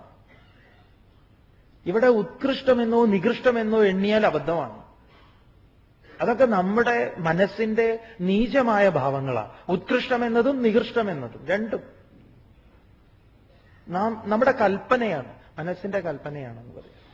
അപ്പൊ ഇവിടെ യാതൊരുവന്റെ സാന്നിധ്യം ലോകത്തിനൊരൽപ്പം പോലും, അതായത് അർജുന, നിന്റെ സാന്നിധ്യം ദുര്യോധനാദികൾക്കോ ദുര്യോധനാദികൾ നിനക്കോ ഒരു പ്രശ്നമാകാൻ പാടില്ല. ഭഗവാൻ പറയുന്നത് അതാ. അങ്ങനെ ദുര്യോധനാദികൾ നിനക്ക് പ്രശ്നമാകുന്നു എങ്കിൽ നിനക്കെന്തോ കുഴപ്പമുണ്ട്. നീ അവർക്ക് പ്രശ്നമാകുന്നുവെങ്കിൽ അവർക്ക് എന്തോ കുഴപ്പമുണ്ട്. ഇപ്പൊ നീ കരുതുന്നു ഞാൻ അവർക്കൊരു പ്രശ്നമാണ്, അല്ലെങ്കിൽ നീ വിചാരിക്കുന്നു അവര് എനിക്കൊരു പ്രശ്നമാണ് എന്ന്. എന്റെ ഭക്തൻ. അപ്പൊ നമ്മളൊക്കെ ഇങ്ങനെയാണല്ലോ. ഇവളാണ് എന്റെ പ്രശ്നം, അല്ലെങ്കിൽ ഇദ്ദേഹമാണ് എന്റെ പ്രശ്നം. രസകരമായിട്ടുള്ള ഒരു തമാശ ഇന്ന് വായിക്കുകയുണ്ടായി. അതായത് ഈ പരീക്ഷണത്തിന് ഉപയോഗിക്കുന്ന എലികളുണ്ടല്ലോ, വെള്ള എലി. ഒരു ലബോറട്ടറിയിൽ 2 എലികൾ, ആ എലികൾ തമ്മിലുള്ള സംഭാഷണമാണ്. അപ്പൊ അതിലൊരു എലി ഈ എലിയോട് ചോദിക്കുകയാണ്, എങ്ങനെ ഈ ഡോക്ടർ ആള് ശരിയാണോ എന്ന്. അപ്പൊ ഈ എലി മറ്റേ എലി പറയാണ്, അതായത് ഈ വന്ന എലി പുതിയ എലിയാ, മറ്റവൻ പഴയ എലിയാ. അപ്പൊ ഈ ഡോക്ടർ പല പരീക്ഷണങ്ങൾ നടത്തുന്നുണ്ട്. അപ്പൊ ഈ എലി പറഞ്ഞു, ഇപ്പം പറഞ്ഞത് അനുസരിക്കുന്നുണ്ട്. ഇപ്പം ഞാൻ ബെല്ലടിച്ചാൽ ഉടനെ ആള് വരുന്നു. കാരണം എലി പറയുന്നത്, ഇപ്പൊ ഞാൻ ആ ടേബിളിലുള്ള ബെല്ലടിച്ചു കഴിഞ്ഞാൽ ഭക്ഷണമൊക്കെ ആയിട്ട് വരും. പക്ഷെ ഡോക്ടർ എലിയെ പരീക്ഷിച്ചുകൊണ്ടിരിക്കുക. പക്ഷെ എലി കരുതണു ഞാനാണ് അവനെ പരീക്ഷിക്കുന്നത്. ഈ കളിയാണ് അത്ര വീട്ടിൽ നടക്കുന്നത്. ഭാര്യ വിചാരിക്കും ഞാൻ അവളെ പഠിപ്പിച്ചുകൊണ്ടിരിക്കുക, ഭർത്താവ് വിചാരിക്കും ഞാൻ അവളെ പഠിപ്പിച്ചുകൊണ്ടിരിക്കുകയാണ്, ഭാര്യ വിചാരിക്കും ഞാൻ ഇദ്ദേഹത്തെ പഠിപ്പിച്ചുകൊണ്ടിരിക്കുക. ഇതിനെയാണ് അത്ര ഇവർ മാനേജ്മെന്റൽ ഗെയിം എന്ന് പറയും. ഇതൊരു കളിയാണ്. അപ്പം നമ്മൾ വിചാരിക്കും എനിക്ക് ഇയാൾ പ്രശ്നമാണ്, അല്ലെങ്കിൽ അവൻ പ്രശ്നമാണ്, ഇവര് പ്രശ്നമാണ്. ഇവിടെ ഓർത്തുകൊള്ള ഒരു പ്രകാരത്തിലും നമ്മൾ ഒരാൾക്കും പ്രശ്നമാകരുത്, ഒരാളും നമുക്കും പ്രശ്നമാകരുത്. ആരെങ്കിലും നമുക്ക് പ്രശ്നമാണെന്ന് തോന്നിയാൽ നമുക്ക് എന്തോ കുഴപ്പമുണ്ട്. ആ കുഴപ്പത്തെ ആരാ തീർക്കേണ്ടത്? നമ്മളാണ് പരിഹരിക്കേണ്ടത് എന്ന് പറയും. അതുകൊണ്ട് യസ്മാത് ലോകഃ ന ഉദ്വിജതേ ലോകാത് യഹ ച ന ഉദ്വിജതേ പറയുന്നു. ഹർഷാമർഷ ഭയോദ്വേഗൈഹി സന്തോഷം, കോപം ഇത്യാദി ഭയം, ഇതിനോടൊക്കെ മുക്തഃ ആരാണോ ഇതിൽ നിന്നൊക്കെ മോചിതനായിട്ടുള്ളവൻ. അപ്പൊ നമുക്ക് ഈ ഭയം അല്ലെങ്കിൽ ഈ പറഞ്ഞിട്ടുള്ള സന്തോഷം, കോപം ഇത്യാദി വികാരങ്ങളിൽ നിന്നൊക്കെ ആരാണ് മോചിതനായിട്ടുള്ളത്? അവൻ സഹ മേ പ്രിയ, അവൻ എനിക്ക് അത്യന്തം പ്രിയപ്പെട്ടവനാണ്. എന്ന് പറഞ്ഞാൽ ഭഗവാൻ ഇവിടെ പറയുന്നത് പരാതിയില്ലാത്തവനാണ് എന്റെ ഭക്തൻ. ഭഗവത്ഗീതയില് ഭക്തിയോഗം എന്ന 12-ാം അധ്യായത്തിൽ ശ്രീ ഭഗവാൻ ഉവാച എന്ന് പറഞ്ഞ് ശ്രീകൃഷ്ണ ഭഗവാനെ കൊണ്ട് പറയിക്കുന്നതായിട്ട് വ്യാസഭഗവാൻ മഹാഭാരതത്തിൽ എഴുതി വെച്ചിട്ടുള്ള ശ്ലോകങ്ങളാണ് നമ്മളിപ്പോൾ പരിചയപ്പെട്ടുകൊണ്ടിരിക്കുന്നത്. അതുകൊണ്ട് ഭക്തൻ എന്ന് പറഞ്ഞാൽ പരാതിയില്ലാത്തവനാണ്. അതുകൊണ്ട് ശത്രു സംഹാര പുഷ്പാഞ്ജലി എന്ന് പറഞ്ഞാൽ എന്താ? ഇവിടെ വേണം അത് മനസ്സിലാക്കാൻ. അതെല്ലോ, ശരിയാണല്ലോ സ്വാമി. അതെ, അപ്പൊ അങ്ങനെ പുഷ്പാഞ്ജലി വേണ്ടെന്നാ? അതെ, അമ്പലത്തിൽ ഷീട്ടാക്കും. ഈ ഷീട്ടാക്കുന്നത് തന്നെ നല്ല രസമാണ്. അവിടെ കുറെ പേരിങ്ങനെ ആ ക്യൂവിൽ നിൽക്കുന്നുണ്ടാവും ഇങ്ങനെ ഷീട്ടാക്കാൻ. അപ്പൊ ഒരാളിങ്ങനെ മാറി നിൽക്കും. ഈ മാറി നിൽക്കുന്നവരെ കണ്ടാൽ ശ്രദ്ധിച്ചോളൂ, കുഴപ്പങ്ങളുള്ള വഴിപാടുകൾ ഉള്ള ആളുകളാണ്. ഒരു മകന്റെ അല്ലെങ്കിൽ ഭർത്താവിന്റെ അമ്മയുടെ ഒക്കെ പിറന്നാളിനുള്ള സാധാരണ പുഷ്പാഞ്ജലിയൊന്നും ആണെങ്കിൽ പറയാൻ ഇത്ര വിഷമമൊന്നുമില്ല. തിരുവാതിര നക്ഷത്രം പുഷ്പാഞ്ജലി അല്ലേ, ഒരു എന്ന വഴിപാട്, അത് ഇത് എന്നൊക്കെ പറയും. ഈ ശത്രു സംഹാര പുഷ്പാഞ്ജലിയൊക്കെ വരുമ്പം വളരെ പതുക്കെ എല്ലാവരെയൊക്കെ നോക്കിയതിന് ശേഷമാണ് അവതരിപ്പിക്കുന്നത്. എന്നിട്ട് അതവിടെ തിരുമേനി അതിന്റെ അകത്തേക്ക് പോയിട്ട് ശത്രുവിനെ ധ്യാനിച്ചോളാൻ പറയും. നാളികേരോ അങ്ങനെ എന്തെങ്കിലുമൊക്കെ കൊടുത്തിട്ട് ധ്യാനിക്കുമ്പോൾ വീട്ടിലെ അദ്ദേഹത്തിന്റെ ഇതാണ് ആദ്യം ഓർമ്മ വരിക അല്ലേ. അപ്പൊ ആരാണ് ശത്രു എന്ന് ചോദിച്ചാൽ ഉള്ളിലെ അധമ വികാര വിചാരങ്ങളാണ്. അതിനെ ഇല്ലായ്മ ചെയ്യാനാണ് ശത്രു സംഹാരം. ഈ കാടാമ്പുഴയിൽ ശത്രു മുട്ടുണ്ട്. അവിടെ എല്ലാറ്റിനും മുട്ടാണ്. മുട്ടറക്കുക എന്നാ പറയാ. ആ മുട്ട് ഈ മുട്ട് വലിയ ബുദ്ധിമുട്ടാണ്. ഇതെല്ലാം കൂടെ എന്താ പറയാ മനസ്സിലാക്കി എടുക്കാൻ. ശത്രു സംഹാര പുഷ്പാഞ്ജലി എന്ന് പറഞ്ഞാൽ അമ്പലത്തിൽ അങ്ങനെ ഒരു വഴിപാടുണ്ടല്ലോ, നമ്മളൊക്കെ ചെയ്യേണ്ടുന്ന വഴിപാടും അത് തന്നെയാണ്. പക്ഷെ ശത്രു പുറത്തല്ല, അകത്താണ്. തന്നിലെ അജ്ഞാനത്തെയാണ് തനിക്ക് ജയിക്കേണ്ടത്, കാമനകളെയാണ് തനിക്ക് ജയിക്കേണ്ടത്. അതിന് ഒരു പുഷ്പാഞ്ജലി ആവട്ടെ. തനിക്ക് ശത്രുവിനെ ധ്യാനിച്ചോളാൻ പറയുമ്പം ഒരാളുടെയും മുഖം നമ്മുടെ മനസ്സിലേക്ക് കടന്നു വരരുത് എന്ന് പറയാം. നമ്മുടെ ഉള്ളിലെ ആലസ്യം, നിദ്ര ഇത്യാദി വികാര വിചാരങ്ങളുണ്ടല്ലോ, അതിനെയൊക്കെ ജയിക്കേണ്ടതുണ്ട്. അതിൽ നിന്നൊക്കെ ആരാണ് മുക്തനായിരിക്കുന്നത്? അവൻ എനിക്ക് പ്രിയപ്പെട്ടവനാണ്. ഈ ലിസ്റ്റിൽ പെട്ടിട്ടുണ്ടോ നോക്കുക. ശരി, ഇനിയും ലിസ്റ്റ് എടുക്കണു, നോക്കാം. അനപേക്ഷ ശുചിർദക്ഷഃ ഉദാസീനോ ഗതവ്യഥഃ സർവാരംഭ പരിത്യാഗി യോ മദ്ഭക്ത സമേ പ്രിയഃ. അനപേക്ഷഃ ശുചിഃ ദക്ഷഃ ഉദാസീനഃ ഗതവ്യഥഃ സർവാരംഭ പരിത്യാഗി യഃ മദ്ഭക്തഃ സ മേ പ്രിയഃ. അനപേക്ഷഃ ഒരാളുടെ ഒന്നും അപേക്ഷിക്കാത്തവൻ. എന്തെങ്കിലുമൊക്കെ, അതായത് നമ്മുടെയൊക്കെ ആരെങ്കിലും വകയിൽ ആരെങ്കിലും വിദേശത്തുണ്ടെങ്കിൽ, ഗൾഫ് പോലുള്ള സ്ഥലങ്ങളിലുണ്ടെങ്കിൽ അവർ വന്നു കഴിഞ്ഞാൽ നമ്മൾ പ്രതീക്ഷിക്കും, എന്തെങ്കിലുമൊക്കെ പ്രതീക്ഷിക്കും അല്ലേ. ഒരു ചോക്ലേറ്റ് എങ്കിലും, ഒന്നും ആരുടെ അടുത്തുനിന്ന് ഒന്നും പ്രതീക്ഷിക്കേണ്ട എന്ന് പറയും. അനപേക്ഷ, ഒരാളുടെ ഒന്നും അപേക്ഷിക്കാത്തവൻ. എന്തെങ്കിലുമൊക്കെ, അതായത് നമ്മുടെയൊക്കെ ആരെങ്കിലും വകയിൽ ആരെങ്കിലും വിദേശത്തുണ്ടെങ്കിൽ, ഗൾഫ് പോലുള്ള സ്ഥലങ്ങളിലുണ്ടെങ്കിൽ അവർ വന്നു കഴിഞ്ഞാൽ നമ്മൾ പ്രതീക്ഷിക്കും, എന്തെങ്കിലുമൊക്കെ പ്രതീക്ഷിക്കും അല്ലേ? ഒരു ചോക്ലേറ്റ് എങ്കിലും. ഒന്നും ആരുടെ അടുത്തുനിന്ന് ഒന്നും പ്രതീക്ഷിക്കേണ്ട എന്ന് പറയും. അനപേക്ഷ. പറ്റുമോ നമുക്ക്? പറ്റണം എന്നാണ് പറയുന്നത്. അനപേക്ഷ. കാരണം അപേക്ഷിക്കാതെ തന്നെയാണ് പലതും തന്നിട്ടുള്ളത്. ഇപ്പൊ കിട്ടിയിട്ടുള്ളതൊക്കെ അപേക്ഷ കൊടുത്തിട്ടാണോ?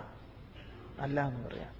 ഇത് പറയുന്നതിന് നിങ്ങൾ ഏതെങ്കിലും ജോലിക്ക് അപേക്ഷ അയക്കരുത് എന്നല്ല, അതൊക്കെ മുറക്കി നടക്കണം. ഇപ്പൊ സ്വാമി പറഞ്ഞിട്ടുണ്ട് അപേക്ഷിക്കാൻ പാടില്ല. അങ്ങനെയല്ല, അപേക്ഷകളൊക്കെ കൊടുത്തോളൂ. ആ അപേക്ഷ വേറെ, ഈ അപേക്ഷ വേറെ. ഇത് വെറുതെ എപ്പോഴും അപേക്ഷിക്കുന്നവരുണ്ടല്ലോ. അനപേക്ഷ. നമ്മൾ കേട്ടിട്ടുണ്ട്, ഒരാള് ഈ വിവാഹത്തിന്റെ അല്ല, വീട്ടില് പുതിയ വീടുണ്ടാക്കിയിട്ടുണ്ട്. ഹൗസ് വാമിങ്ങിന് വേണ്ടിയിട്ട് അവരൊരു ഇൻവിറ്റേഷൻ കൊടുത്തു എന്നാ. അപ്പൊ ഇത് എവിടെയാ വീട് എന്ന് ചോദിച്ചപ്പോ വഴി പറഞ്ഞു കൊടുത്തതാണ്, വളരെ രസമായിട്ട്. അത് പറഞ്ഞു, ഇന്നടുത്ത് ആ ടെലിഫോൺ എക്സ്ചേഞ്ചിന്റെ അവിടുന്ന് നേരെ വലത്തോട്ട് പോയി കഴിഞ്ഞാൽ ഒരു കോളനിയാണ്. ആ കോളനി ഫസ്റ്റ് റൈറ്റ് ആണ്. ഫസ്റ്റ് റൈറ്റ് വന്നാൽ അവിടുന്ന് ഫസ്റ്റ് ലെഫ്റ്റ് ഒരു കോർണറാണ്. ആ കോർണറിന് നേരെ കാണുന്ന വീട് തന്നെയാണ്. അവിടെ ഗേറ്റ് വെച്ചിട്ടില്ല, അങ്ങനെ ഗേറ്റിനുള്ള അതൊക്കെ വെച്ചിട്ടുണ്ട്. അവിടെ ഒരു ഇങ്ങനെ കാണാം, ഒരു വലിയ മണിയുടെ ഷേപ്പിൽ കോളിംഗ് ബെല്ലിന്റെ ഒരു ഇതുണ്ട്. മുട്ടുകൈ കൊണ്ട് നീ കോളിംഗ് ബെല്ല് അടിച്ചാൽ ഞാൻ വരാമെന്ന്. അപ്പൊ അയാൾക്ക് എല്ലാം മനസ്സിലായി. ഈ എന്തിനാ മുട്ടുകൈ കൊണ്ട് കോളിംഗ് ബെല്ല് അടിക്കണമെന്ന് ചോദിച്ചു. നിന്റെ രണ്ട് കൈയിലും സാധനങ്ങൾ ഉണ്ടാവണം എന്റെ വീട്ടിലേക്ക് വരുമ്പോൾ. അതെ, വെറും കൈയോടുകൂടി അങ്ങോട്ട് വരരുത്. അപ്പം അനപേക്ഷനാണോ എന്ന് വെച്ചാൽ അല്ല, എന്തെങ്കിലുമൊക്കെ അപേക്ഷിച്ചിട്ടാണ് ഇത് കൊടുക്കുന്നത് തന്നെ. ഏത് പല സ്ഥലങ്ങളിൽ ഈ മലബാറിലേക്കൊക്കെ കുറിക്കല്യാണം എന്ന് പറഞ്ഞൊരു കല്യാണമുണ്ട്. വളരെ രസമാണ് അതിന്റെയൊക്കെ.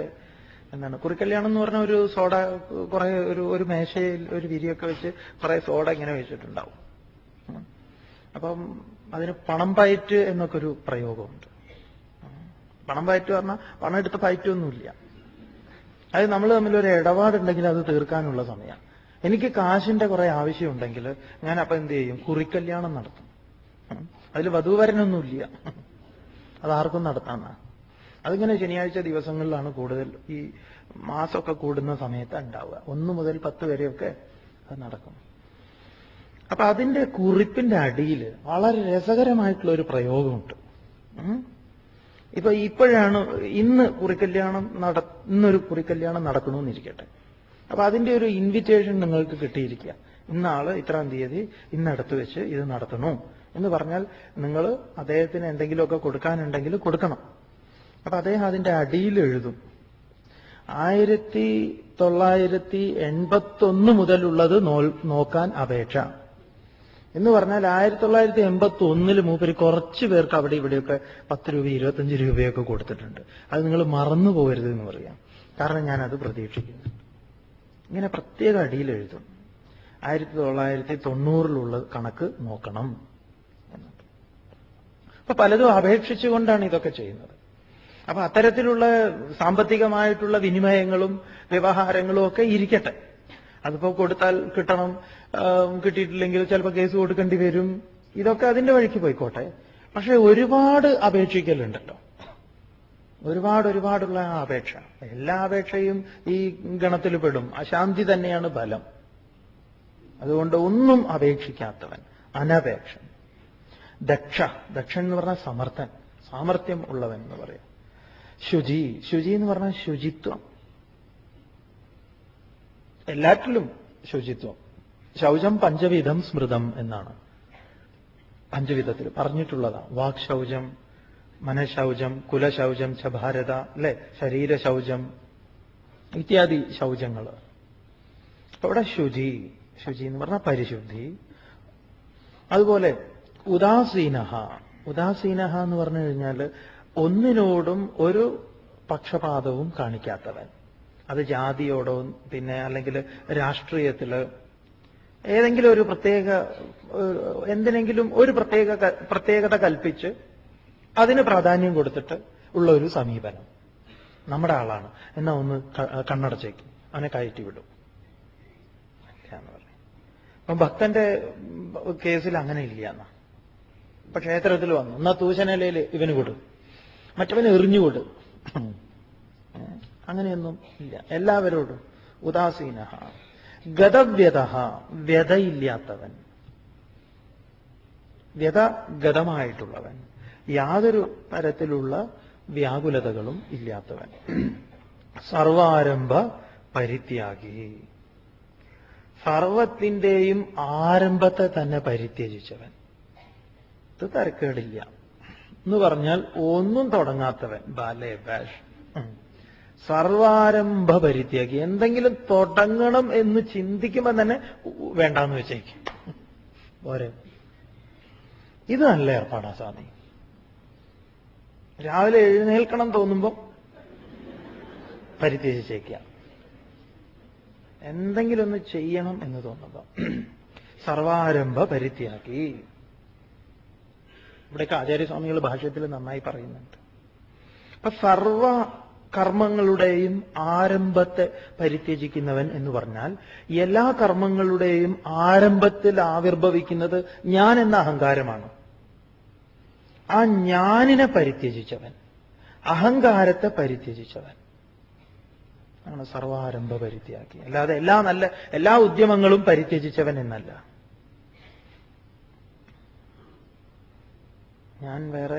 എനിക്ക് രാവിലെ തന്നെ എന്താ, ഞാൻ ഉണർന്നു, എനിക്ക് എഴുന്നേൽക്കണം, എനിക്ക് അവിടെ പോകണം, എനിക്ക് ഇവിടെ പോകണം, എനിക്ക് അത് ചെയ്യണം, ഇത് ചെയ്യണം. അങ്ങനെയുള്ള മത് ഭക്ത സ മേ പ്രിയ, അവൻ അങ്ങേയറ്റം എനിക്ക് പ്രിയപ്പെട്ടവനാണ്. അവൻ എന്റെ പ്രിയപ്പെട്ടവൻ. ആരാ എന്റെ പ്രിയപ്പെട്ടവൻ? അനപേക്ഷൻ, ഒന്നും ആവശ്യമില്ലാത്തവൻ, ദക്ഷൻ, സമർത്ഥൻ എന്ന് പറയാം. സാമർത്ഥ്യം പലപ്പോഴും നമുക്ക്, സാമർത്ഥ്യം എന്ന് പറഞ്ഞാൽ നമ്മൾ മലയാളത്തിൽ സാമർത്ഥ്യം എന്ന് പറഞ്ഞാൽ എന്താ? മറ്റുള്ളവനെ കബളിപ്പിച്ച് താൻ നേടിയെടുക്കുക പലതും. അത് അവൻ നല്ല സമർത്ഥനാട്ടോ. എങ്ങനെയാ? അവൻ എവിടെ പോയാലും എങ്ങനെയെങ്കിലുമൊക്കെ അവൻ കാര്യം സാധിക്കും. എങ്ങനെ നോക്കിയാലും അവനെ കാണാം ഒന്നാമത്തെ പന്തിയിൽ ഊണ് കഴിക്കണം. എങ്ങനെ അവൻ സീറ്റ് ഒപ്പിച്ചു എന്ന് ചോദിച്ചാൽ അവൻ സമർത്ഥനാണ് ആള്. അതിനെയല്ല സാമർത്ഥ്യം എന്ന് പറയുന്നത്. പറഞ്ഞാൽ ബുദ്ധിയുടെ ആ ധിഷണാ വൈഭവത്തെയാണ്. അത് ഈ അന്ധമായ വിശ്വാസങ്ങൾക്കൊക്കെ അടിമപ്പെട്ടു പോകാതിരിക്കലാണ്. അത് ഈ അന്ധമായ വിശ്വാസങ്ങൾക്കൊക്കെ അടിമപ്പെട്ടു പോകാതിരിക്കലാണ്. നമുക്ക് പലപ്പോഴും അങ്ങനെയാണ്, പല കാര്യങ്ങളിലും ഉണ്ട്. ഇപ്പൊ 13, 13 എന്ന് പറഞ്ഞ നമ്പർ എവിടെയെങ്കിലുമൊക്കെ ഒരു ഹോട്ടലിൽ പോയാൽ ഹോട്ടലുകാർ അതുകൊണ്ട് 13 എന്നുള്ള നമ്പർ റൂം തന്നെ ഉണ്ടാവില്ല. ഒരു വലിയ ഫ്ലാറ്റിന് 13 എന്ന് പറഞ്ഞ ഇതില്ല, നില ഇല്ല. 13ാമത്തെ നിലയുണ്ട്, പക്ഷെ അവരതിന് പേര് കൊടുത്തത് 14 എന്നാണ്. 12 കഴിഞ്ഞാൽ 14. നമുക്ക് അത്ഭുതം തോന്നില്ലേ? അപ്പൊ 13ാമത്തെ ഹോസ്പിറ്റലിൽ 13ാമത്തെ മുറിയില്ല. ചില ഹോസ്പിറ്റലുകളിലൊക്കെ പേടിയാ, 13ൽ കിടന്ന അവന്റെ കാര്യം പോക്കാണ്. ഒരു സിറ്റിയില് ഒരു ഹോസ്പിറ്റലില്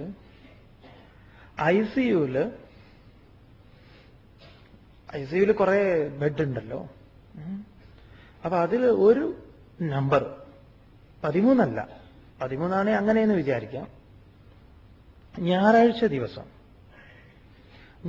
ദിവസം ഒരു 7ാം നമ്പർ ബെഡ് എന്താണ്, ഒരു ഓരത്തുള്ളതാണ്, അതിന്റെ അറ്റത്താണ് ആ ബെഡ്.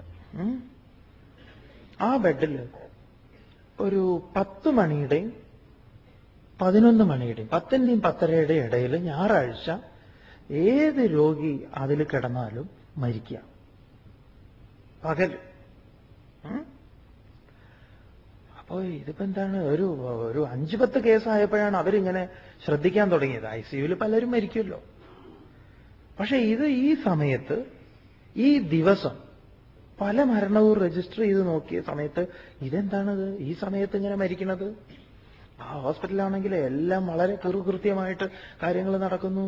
അവിടെ ക്ലീനിങ്, മറ്റെല്ലാ സംഗതികളും ഒരു കൃത്യനിഷ്ഠയുണ്ട്.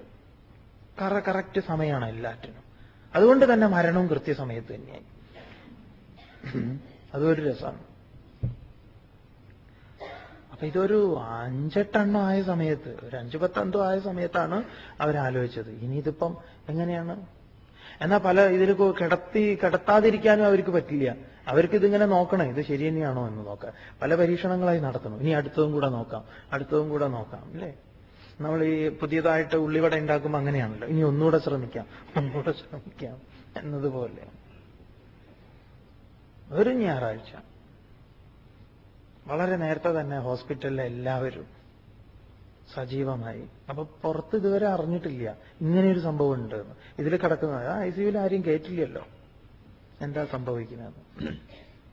ഒരു ഞായറാഴ്ച ഇവരെല്ലാം, ഞായറാഴ്ച ആയതുകൊണ്ട് സ്റ്റാഫ് കുറച്ച് കുറയുകയും ചെയ്യും.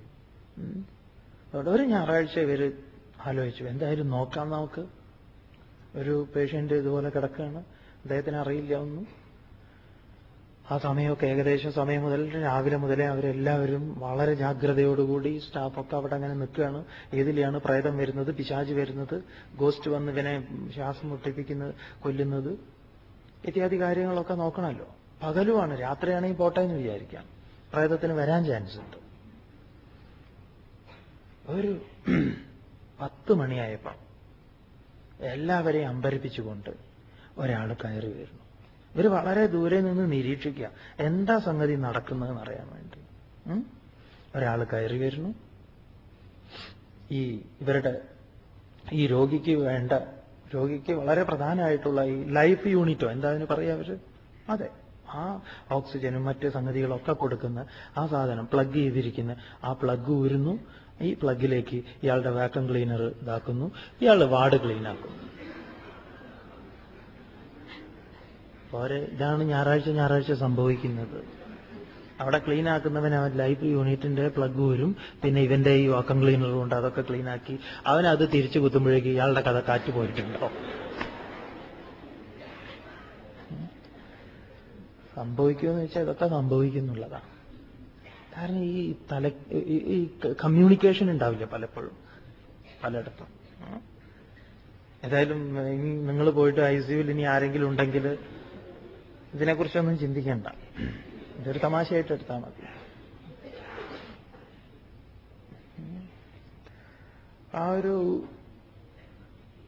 അങ്ങനെയൊക്കെ സ്വാമിയെ സംഭവിക്കുമെന്ന് വെച്ചാൽ ഇതിലും എന്താ പറയാ, ഇതിലും നിസാര കേസുകളൊക്കെ, ഇതിലും ശ്രദ്ധക്കുറവായിട്ടുള്ള പലതും സംഭവിക്കുന്നുണ്ട്. ഇപ്പൊ സാമർത്ഥ്യം എന്ന് പറയുമ്പം ഇതൊരു സാമർത്ഥ്യമാണ്, നിരീക്ഷണം. അന്ധമായ മനസ്സിനെ അല്ലെങ്കിൽ ബുദ്ധിയെ ഇത്തരത്തിലുള്ള ഏതെങ്കിലും ഒന്നിൽ പെട്ട് എന്താ പറയാ ഉഴലാൻ അനുവദിക്കാതെ. ചാത്തനേറ് എന്നൊക്കെ കേട്ട് കഴിഞ്ഞാൽ നമ്മൾ വിചാരിക്കുമോ ചാത്തൻ എവിടുന്നോ എറിയുന്നുണ്ട്. അതിനെക്കുറിച്ചൊന്നും സ്വാമി ഇനി ഇപ്പൊ പറയുന്നില്ല. ചിലപ്പോൾ എറിയാൻ നമ്മളെ അവിടെ ഇനി ആരെങ്കിലും എറിഞ്ഞിട്ട് ഇനി ഇപ്പൊ ഓരോറ്റയ്ക്ക് ഒരു വീട്ടിൽ ശരിയായിട്ടിരിക്കുക വല്ല ചാത്തന്മാരും ഉണ്ടെങ്കിൽ. ദക്ഷ എന്ന് പറയുന്നതാണ് ശുചി, ഉദാസീന, ഗതവ്യത, സർവാരംഭ പരിത്യാഗി, യഹ മത് ഭക്ത. അങ്ങനെയുള്ള എന്റെ ഭക്തൻ എനിക്ക് അങ്ങേയറ്റം പ്രിയപ്പെട്ടവനാണ്. ഇങ്ങനെയുള്ള ഒരു ലിസ്റ്റിലേക്കൊക്കെ വരാനൊരു ശ്രമം നടത്തൂ. തുടർന്ന് യോ ന ഹൃഷ്യതി ന ദ്വേഷ്ടി ന ശോചതി ന കാംക്ഷതി ശുഭാശുഭ പരിത്യാഗി ഭക്തിമാന്യ സമേ പ്രിയഃ. യഹ ന ഹൃഷ്യതി ന ദ്വേഷ്ടി ന ശോചതി ന കാംക്ഷതി ശുഭാശുഭ പരിത്യാഗി ഭക്തിമാൻ യഹ സ മേ പ്രിയഃ. വീണ്ടും ഭഗവാൻ എനിക്ക് പ്രിയപ്പെട്ടവനെ പറയുന്നു. യഹ യാതൊരുവൻ ന ഹൃഷ്യതി ഒന്നിലും അധികം സന്തോഷിക്കുന്നില്ലയോ. ന ഹൃഷ്യതി എന്ന് പറഞ്ഞാൽ ഭക്തന് സന്തോഷവും പാടില്ലേ എന്നാണോ എന്ന് ചോദിച്ചാൽ അങ്ങനെയല്ല. ഹൃഷ്യതി എന്ന് പറഞ്ഞത് ആനന്ദത്തെ അല്ല ഭഗവാൻ ഇവിടെ ഉദ്ദേശിച്ചത്. പിന്നെയോ ഈ താൽക്കാലികമായിട്ട് ഓരോന്ന് കിട്ടുമ്പോഴുള്ള ഒരു സന്തോഷമുണ്ടല്ലോ, അത് ഏതെങ്കിലും ഒന്നിന്റെ സാന്നിധ്യത്തിൽ അനുഭവിക്കുന്ന, അസാന്നിധ്യത്തിൽ തിരിച്ച് അനുഭവിക്കുന്ന, അല്ലെങ്കിൽ ആ മാറിക്കൊണ്ടിരിക്കുന്ന, പ്രത്യേകിച്ച് ഏതെങ്കിലും ഒന്നിൽ ന ഹൃഷ്യതി, സന്തോഷിക്കുന്നില്ല. അതുപോലെ ന ദ്വേഷ്ടി, ഒന്നിനെയും ദ്വേഷിക്കുന്നില്ല. നമുക്ക് എന്തെങ്കിലും ഒന്നും ഇങ്ങോട്ട് ശരിയായിട്ടില്ലെങ്കിൽ പിന്നെ ബാക്കി ഒന്നും ശരിയാവില്ല എന്ന് പറയാം. അതുകൊണ്ടാണ് ഈ വീട്ടിൽ നിന്ന് ലഹള കൂടി ഇറങ്ങുമ്പോൾ പിന്നെ വഴിയിൽ പോകുന്ന എല്ലാവരോടും ലഹളയാണ്. സ്കൂട്ടറിലാണ് പോകുന്നതെന്നുണ്ടെങ്കിൽ ഒരു സൈക്കിളുകാരൻ ക്രോസ് ചെയ്താൽ അവനെ എന്തെങ്കിലും വഴക്ക് പറഞ്ഞു, അപ്പൊ പിന്നെ അവിടെ മുട്ടി.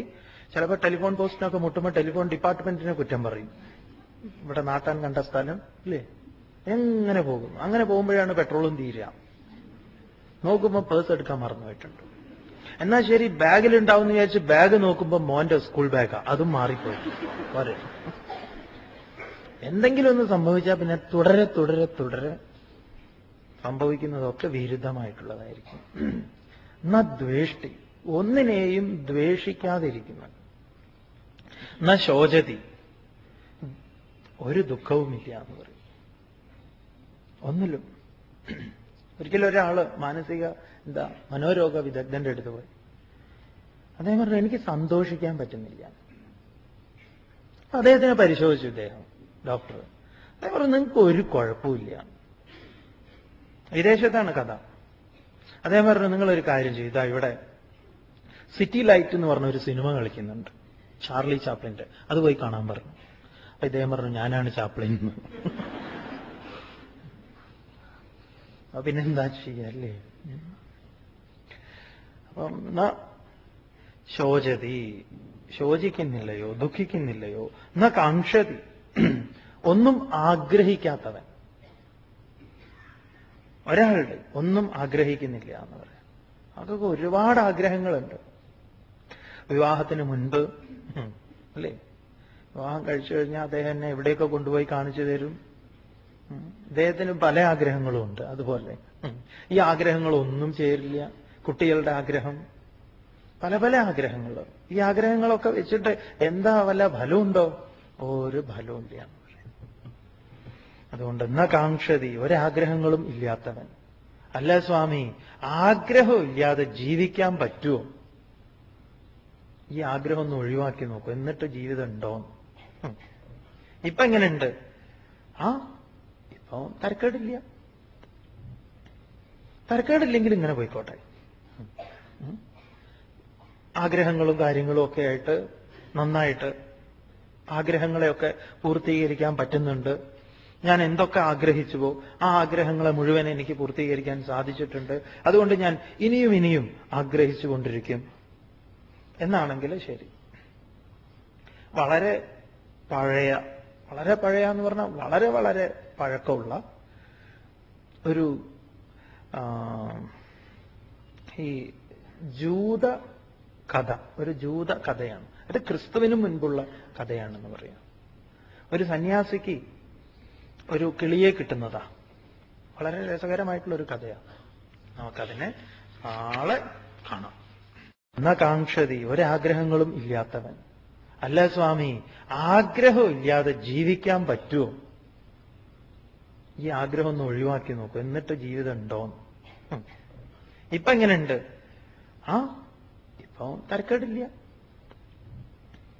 തരക്കേടില്ലെങ്കിൽ ഇങ്ങനെ പോയിക്കോട്ടെ.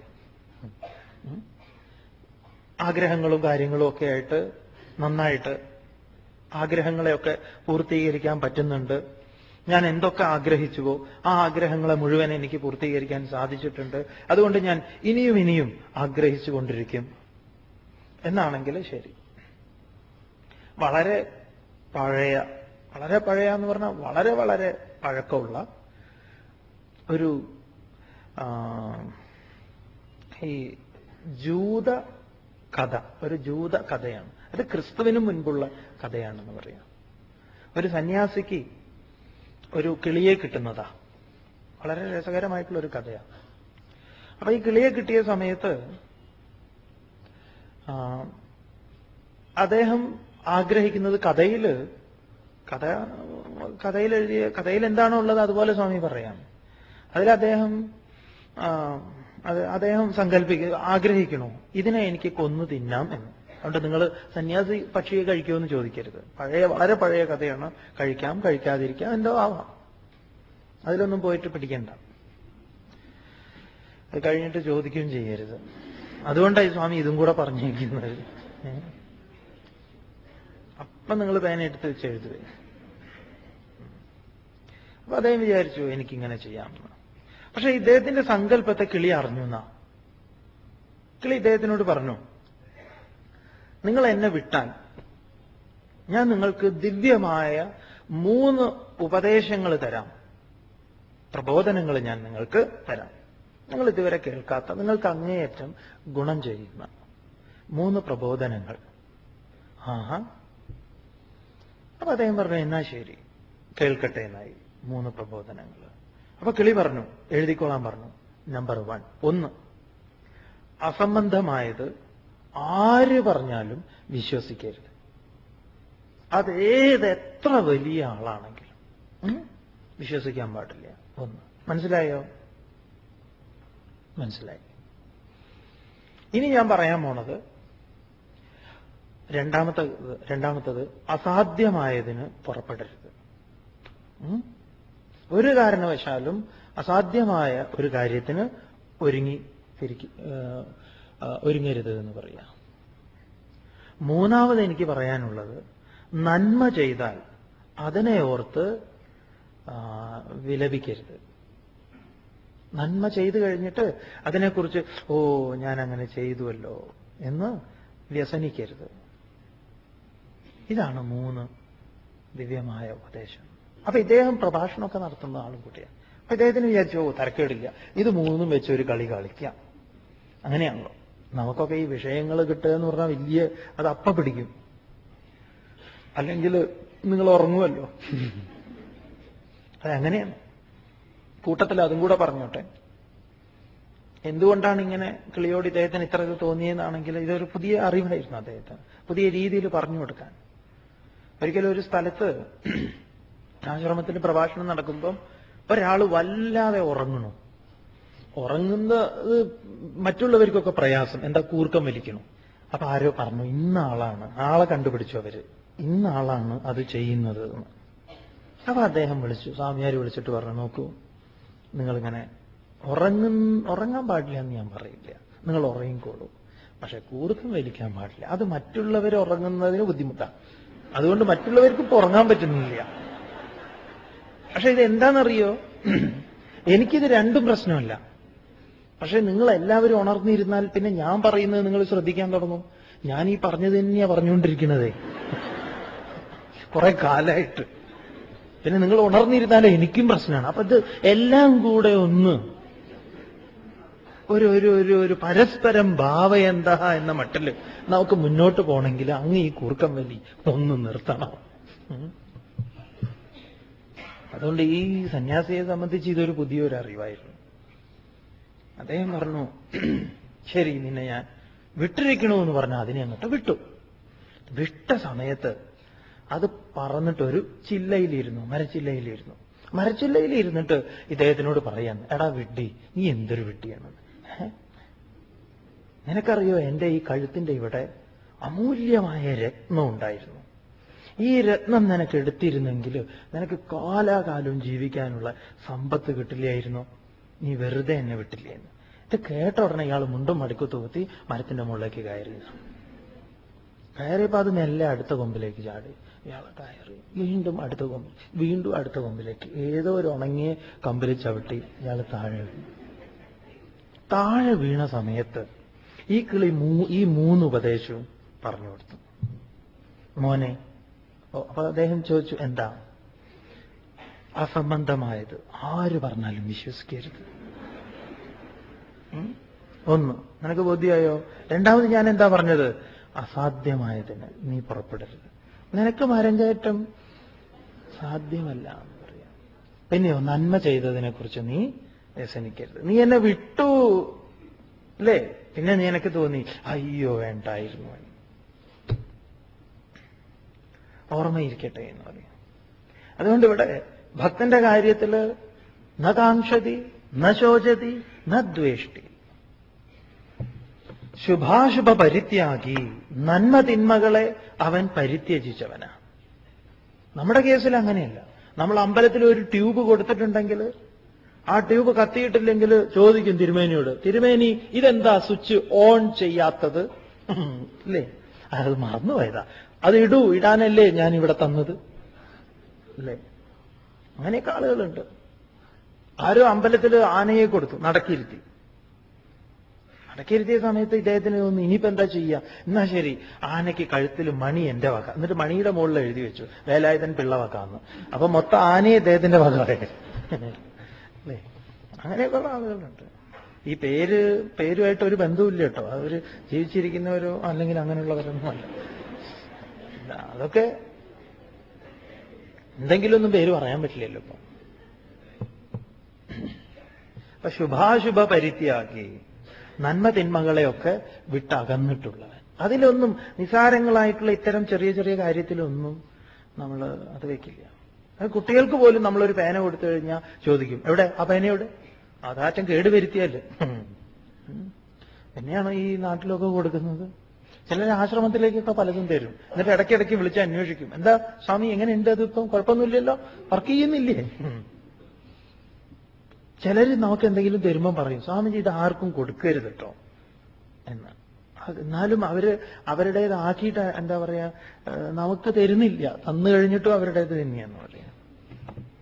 എന്തായാലും ശുഭാശുഭ പരിത്യാഗി എന്ന് പറഞ്ഞാൽ നന്മകളും തിന്മകളും എല്ലാം വിട്ടിട്ടുള്ള ഭക്തിമാൻ. അങ്ങനെയുള്ള ഭക്തൻ സഹ അവൻ മേ പ്രിയ, എനിക്ക് അങ്ങേയറ്റം പ്രിയപ്പെട്ടവനാണ്. സഹ അവൻ മേ പ്രിയ, എനിക്ക് അങ്ങേയറ്റം പ്രിയപ്പെട്ടവനാണ്. അവനൊന്നും തന്നെ അതായത് നന്നായിട്ട് ഓർത്തു വയ്ക്കുക, ഒരാളുടെ മുൻപിലും നമുക്ക് ഇതിൽ ഈ 12ാം അധ്യായത്തിന്റെ വിശേഷം എന്താന്ന് പറഞ്ഞാൽ, ഭഗവാൻ എനിക്ക് പ്രിയപ്പെട്ടവൻ എന്ന് പറയുന്നുണ്ടല്ലോ ഈ പറയുന്നവരൊക്കെ. അപ്പൊ നമ്മൾ ഒരു കാരണവശാലും നമ്മളൊരു കുറച്ചിലുള്ളവരല്ല എന്ന് പറയാം. കാരണം എനിക്ക് ഭഗവാൻ എനിക്ക് പ്രിയപ്പെട്ടവനാണ്, അല്ലെങ്കിൽ ഭഗവാന്റെ പ്രിയപ്പെട്ടവനാണ് ഞാൻ എന്ന് വന്നു കഴിഞ്ഞാൽ പിന്നെ ന്യൂനതകളൊന്നും ഉണ്ടാവില്ല. നമ്മളെ ഒരു പ്രകാരത്തിലും പറയുമല്ലോ ഡിസ്കൗണ്ട് ചെയ്യാന്ന് പറയും. നല്ലൊരു കഥ വായിക്കുകയും, അതായത് ഒരു കുട്ടി ദിവസവും സ്കൂള് വിട്ട് അവന്റെ വീട്ടിലേക്ക് പോകുന്ന സമയത്ത് അവൻ ഈ കട കണ്ടിട്ടില്ലേ, പക്ഷികളെ വിൽക്കുക, അക്വേറിയം, വളർത്തുമൃഗങ്ങൾ, മുയല്, പിന്നെ നായക്കുട്ടി, ഇങ്ങനെയൊക്കെയുള്ള കട, ഇതൊക്കെ മാത്രം ഇതുള്ള. അപ്പം അങ്ങനെ ഒരു കടയുണ്ട്. അപ്പൊ അവൻ സ്കൂള് വിട്ട് വരുന്ന അവന്റെ വീട്ടിലേക്ക് പോകുന്ന വഴിയിലാണ്. അതൊരു ഹാഫ് ഡോറായിട്ടുള്ള ഒരു കടയാണ്. അപ്പൊ മുകൾ ഭാഗം അങ്ങനെ തുറന്നിട്ടിട്ടാ. അപ്പൊ ആ ഹാഫ് ഡോറിന്റെ അവിടെ നിന്നിട്ട് ഇവൻ ഇതൊക്കെ നോക്കും, ഇതിനെല്ലാറ്റും. അപ്പൊ ഇതിനെയൊക്കെ ഇഷ്ടമാണ്, വലിയ ഇഷ്ടമാണ്. അത് കുറേ സമയം ഇങ്ങനെ ഓരോന്നിനെ നോക്കും. പുതിയ എന്തൊക്കെ വന്നിട്ടുണ്ട് എന്ന് അവനറിയാം, പഴയത് എന്തൊക്കെ ആരൊക്കെ മേടിച്ചു കൊണ്ടുപോയി എന്നും അവനറിയാം. അപ്പൊ അവൻ പലരും വീട്ടിലൊക്കെ വന്നു പോകുന്നതും അല്ലെങ്കിൽ അത് അങ്ങനെ ഇങ്ങനെയൊക്കെ അവന് കിട്ടുന്ന ചില്ലറ കാശൊക്കെ ഇങ്ങനെ അവൻ സ്വരൂപിക്കുന്നുണ്ട്. അവന്റെ മനസ്സിൽ നല്ലൊരു നായക്കുട്ടിയെ മേടിക്കണം എന്നുണ്ട്. അപ്പൊ അതിനാണ്. അപ്പൊ അവനൊരു നായക്കുട്ടിക്ക് വില ചോദിച്ചിട്ടുണ്ട്. അപ്പൊ അതിനൊരു 50 രൂപയാണ് അയാൾ പറഞ്ഞത്. ഒരു സാധാ നായക്കുട്ടി, വലിയ ഈ ഇതൊന്നുമല്ല. നമ്മൾ പല പേരുകളൊക്കെ ഉണ്ടല്ലോ, കൂളിംഗ് ഗ്ലാസ് ഒക്കെ വെക്കുന്ന ഈ അങ്ങനെയുള്ള നായയൊക്കെ ഉണ്ട്, ലിപ്സ്റ്റിക് ഒക്കെ ഇടുന്ന, ടൈ ഒക്കെ കെട്ടി ഇതൊക്കെ ഇടുന്ന. ഇതാ ഗണത്തിലൊന്നും പെടില്ല, ഒരു സാധാ 50 രൂപയുടെ കേസാ.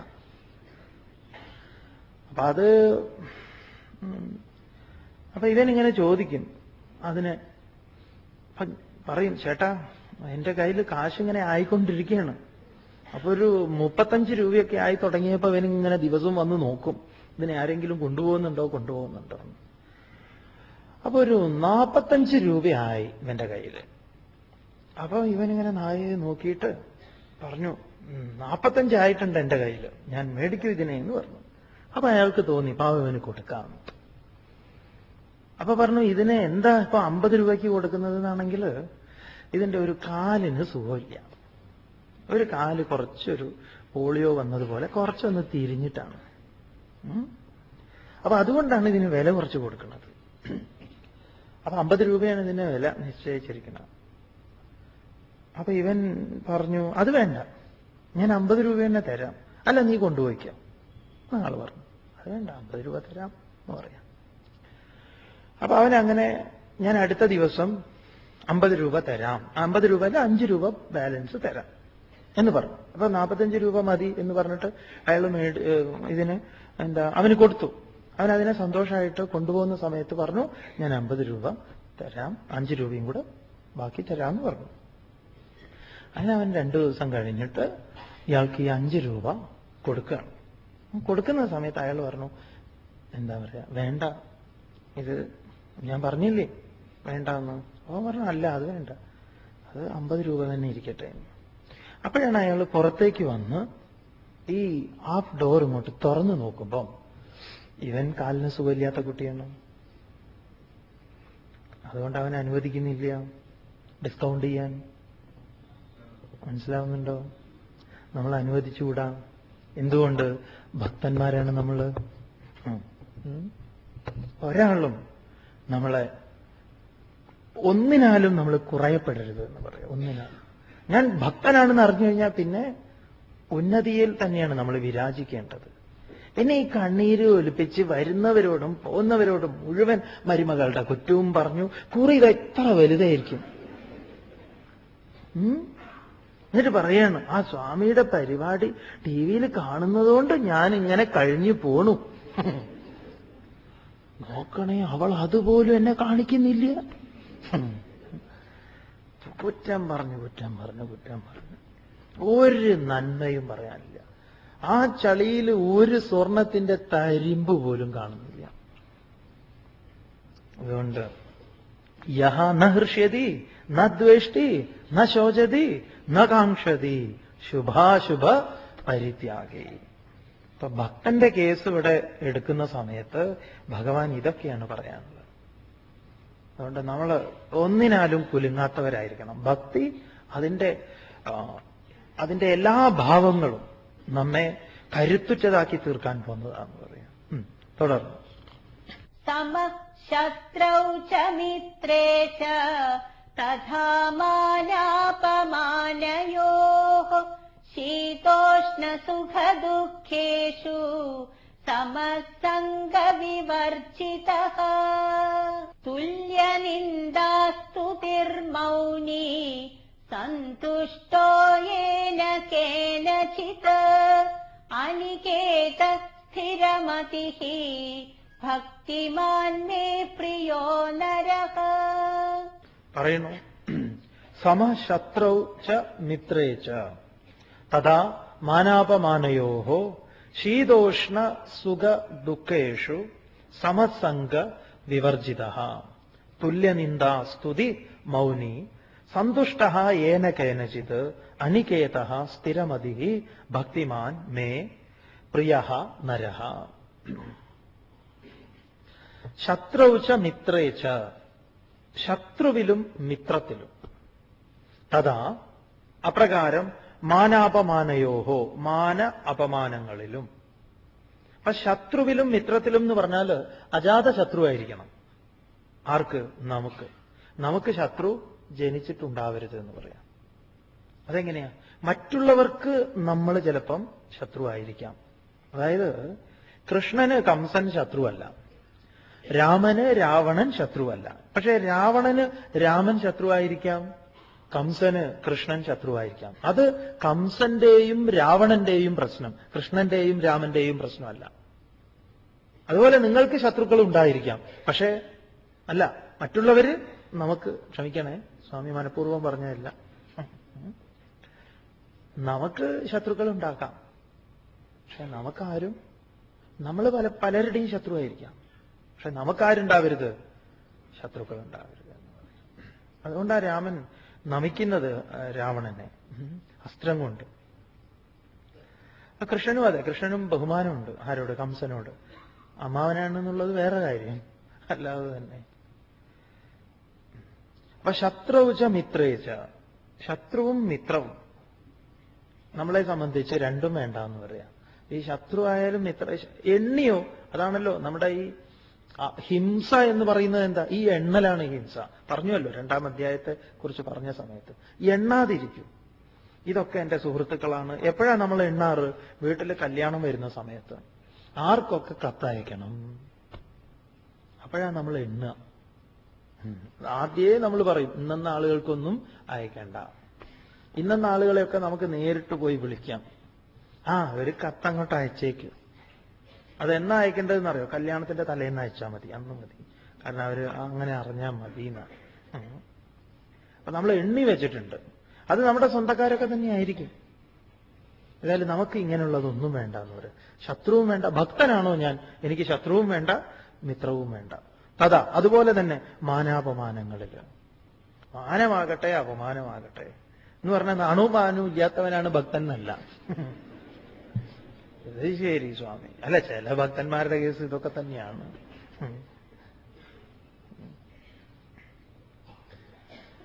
ഈ ദേഹം മുഴുവൻ പൊള്ളിയിട്ട് മുല്ല ആശുപത്രിയിൽ കിടക്കുക. അപ്പൊ ഡോക്ടർ വന്നിട്ട്, അല്ല നേഴ്സ് വന്നിട്ട് റൂമിൽ ഇങ്ങനെ ടക്കോ എന്ന് പറഞ്ഞ് കൂട്ടണം. അപ്പൊ പാവം മുല്ല പോയിട്ട് എഴുന്നേറ്റു ചെന്നു. അതൊക്കെ വാതിലൊക്കെ തുറന്നു കൊടുത്തു. എന്നിട്ട് പറഞ്ഞു, വസ്ത്രമൊക്കെ മാറ്റൂ, ഇനിയെല്ലാം അതൊന്ന് മരുന്നൊക്കെ ചെയ്യട്ടെ. അപ്പൊ പോവാൻ നേരത്ത് മുല്ല സംശയം ചോദിച്ചു, എന്തിനാ നിങ്ങൾ റൂമിന് മുട്ടിയത്? എന്തിനാ റൂമിന് മുട്ടിയത്? ഞാനിവിടെ കിടക്കുകയായിരുന്നല്ലോ മര്യാദയ്ക്ക്, ഇല്ലേ? നിങ്ങൾക്ക് മനസ്സിലായിട്ടില്ലേ? സ്വാമി തിരിച്ചെടുത്തു. ഒന്നും പറയാതെ വന്നങ്ങോട്ട് പോയാൽ മതിയായിരുന്നു പറയാം. കാരണം അദ്ദേഹത്തിന് ഇത്രയും വിഷമിപ്പിക്കേണ്ട ആവശ്യമില്ലായിരുന്നു. മാനാപമാനയോഹോ. ശരീരബോധം ഉണ്ടാവുന്ന സമയത്താണ് ഇത്യാദി മാനം അപമാനം അതൊക്കെ എനിക്ക് വന്നു, എനിക്കാണ് അത് വന്നത്, ഇത്യാദി കാര്യങ്ങളൊക്കെ ഉള്ളത്. ഭക്തനെ സംബന്ധിച്ച് അത് പാടില്ല എന്ന് പറയാം. സമ ശീതോഷ്ണ സുഖ ദുഃഖേഷു. കേട്ടിട്ടുണ്ടാവും നിങ്ങളൊരു തമാശ. ഒരു വേലക്കാരൻ അവിടുത്തെ കൊച്ചമ്മ അടിച്ചു എന്ന് പറഞ്ഞിട്ട് അദ്ദേഹത്തിനോട് പരാതി പറഞ്ഞത് ഇല്ലേ? കേട്ടിട്ടില്ലേ? ഇല്ല. ആ പരാതി പറഞ്ഞു, സാറ് ഞാനിവിടെ എന്നെ കൊച്ചമ്മ തല്ലി എന്ന് പറഞ്ഞു. എന്നിട്ട് കരഞ്ഞു. അപ്പം അദ്ദേഹം ആശ്വസിപ്പിച്ചു, എടോ 25 വർഷമായി ഞങ്ങളുടെ കല്യാണം കഴിഞ്ഞ്, ഞാൻ എന്നേ വരെ കരഞ്ഞിട്ടുണ്ടോ? ഇതുവരെ ഞാൻ കരഞ്ഞിട്ടില്ല. അവനെ സംബന്ധിച്ച് ആദ്യമായിട്ടാണ്. കൊച്ചമ്മയുടെ അടുത്ത് അടി കിട്ടിയത്. പക്ഷെ നീ എന്നെ നോക്ക്, ഞാൻ ഇതുവരെ 25 വർഷമായി ഞാൻ ഇതുവരെ കരഞ്ഞിട്ടില്ല. തഥാ മാനാപമാനയോ, എനിക്കിപ്പോ അതൊന്നുമില്ല എന്ന് പറഞ്ഞു. ഞാൻ അതൊന്നും കാര്യാക്കാറില്ല.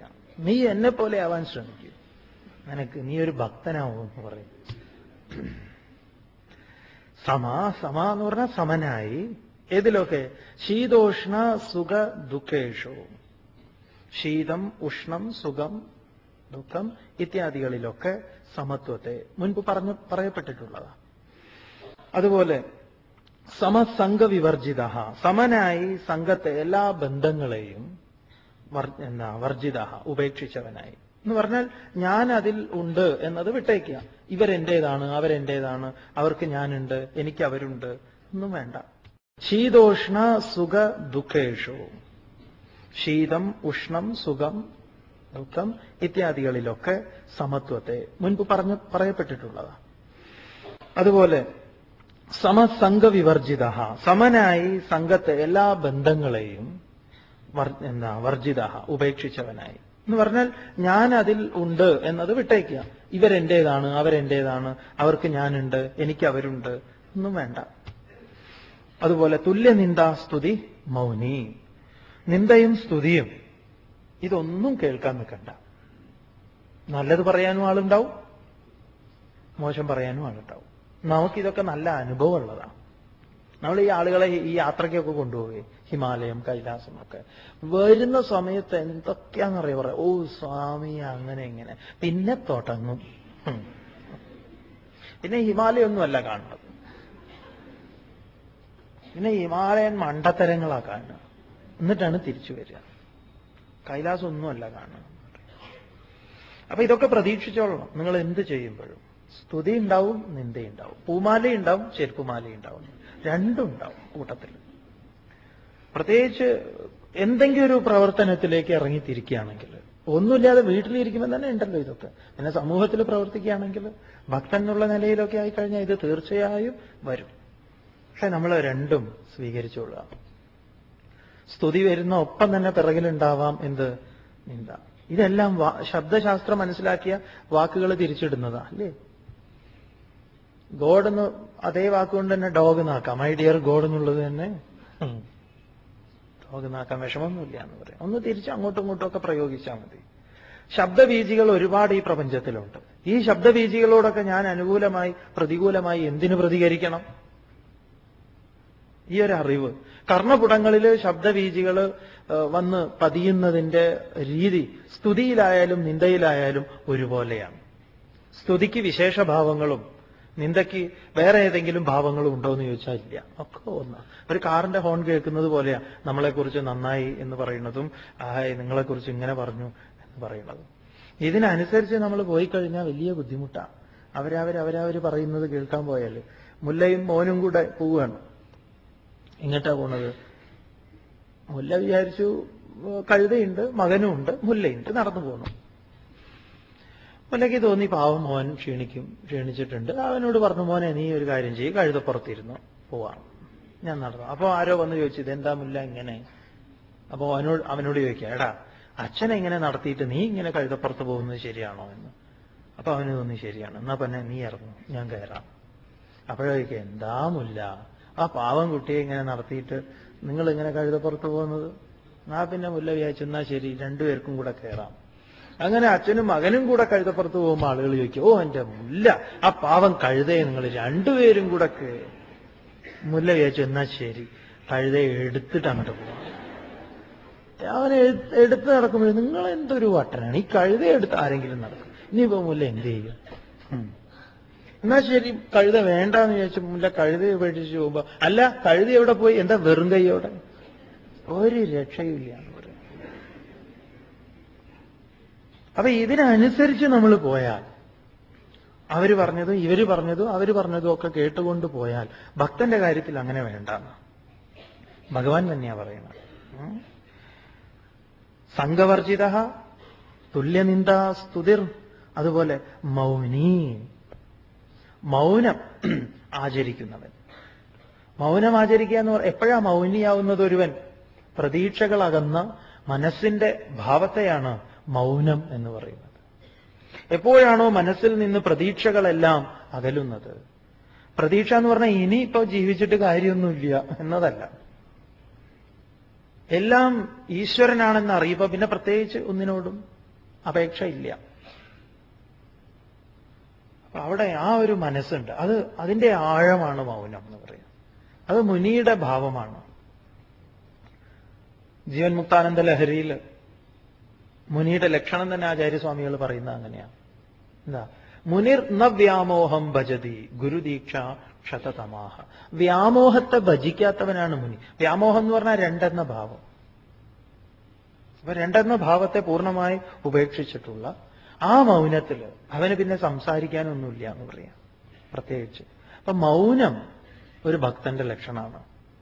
അതുകൊണ്ട് ഭഗവാന്റെ മുൻപിൽ, ക്ഷേത്രങ്ങളുടെ മുൻപിൽ അത് ഈശ്വരനാണ് എന്ന ഭാവത്തോടു കൂടി നിൽക്കുമ്പം മിണ്ടാതിരിക്കുന്നത് ഏറ്റവും നല്ലത്. ഇവിടെ ഒരു ചോദ്യം ചോദിച്ചിരുന്നു, ഈ ഭക്തന്മാർ കിടന്ന് ഇങ്ങനെ ബഹളം ഉണ്ടാക്കണോ സ്വാമി എന്ന്. കാരണം മറ്റുള്ളവർക്ക് ഈ ക്ഷേത്രം എന്നൊക്കെ പറയുമ്പം അത് പലരും വരുന്ന സ്ഥലമാണ്. പിന്നെ നാമജപത്തിനൊക്കെ ഒരു സമയമുണ്ട്, ആ സമയത്ത് വേണമെങ്കിൽ ആവാം. നമ്മുടെ നാരായണഗുരു പറയുന്നതാണ് ഈ ആധ്യാത്മികതയുടെ ഒരു അടിസ്ഥാനം എന്ന് പറയാം. അവനവൻ ആത്മസുഖത്തിന് ആചരിക്കുന്നത് അപരന് സുഖത്തിനായി വരയണം. നമ്മുടെ നാമജപം കേൾക്കുമ്പോൾ തന്നെ ചിലർക്ക് ദേഷ്യം വരും. അങ്ങനെ അതുകൊണ്ട് നമുക്ക് കേൾക്കാൻ പാകത്തിന് നമ്മൾ ഉള്ളിൽ ജപിച്ചാൽ മതി. അതുകൊണ്ട് മൗനമായിട്ടിരിക്കുന്നത് നല്ലതാണ്. മൗനമേവ ഉചിതം, ഇതായിരിക്കണം നമ്മുടെ ഒരു സിദ്ധാന്തം. അതുകൊണ്ട് മൗനി ഏന കേനചിത് സന്തുഷ്ട, ഏന കേനചിത്, എന്ത് കിട്ടിയാലും സന്തുഷ്ട, സന്തോഷവാനാണ് അതിൽ. അതുകൊണ്ട് അതിന്റെ കുറവ് കാണുന്നവനല്ല. ഏന കേനചിത് സന്തുഷ്ട അനികേത, നികേതമില്ലാത്തവൻ, വാസസ്ഥാനമൊന്നുമില്ലേ, ഒരു സ്ഥലത്തും സ്ഥിരമായി ഉറച്ചിരിക്കാത്തവൻ. നമ്മളൊക്കെ ഉറച്ചിരിക്കുക ഓരോന്നിൽ പോയിട്ട്. അനികേതനാണ്, നികേതമില്ല എന്ന് പറയാം. അനികേതൻ എന്ന് പറഞ്ഞാല് ഭഗവാനിൽ ഇരുന്നു കഴിഞ്ഞാൽ പിന്നെ അവൻ ശരിയായ അനികേതനാണ്.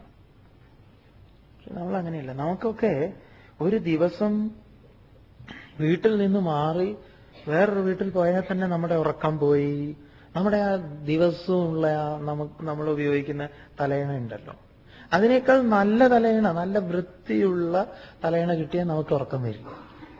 നമുക്ക് ആ ഒരു ജാതി മണമുണ്ടല്ലോ, അതിന് പറയാ മലബാർ ഭാഷയിൽ മുയിങ് മണം എന്നാ പറയാ, മുയിങ്.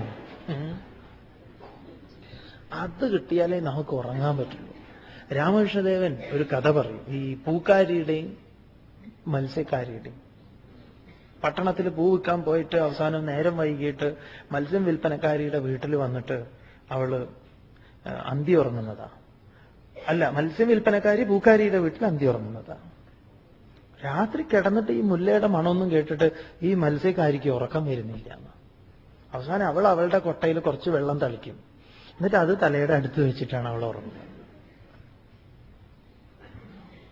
ഇതുപോലെ നമുക്ക് നമ്മുടേതായിട്ടുള്ള ആ ഒരു അതിൽ നിന്ന് മാറാൻ പറ്റില്ല.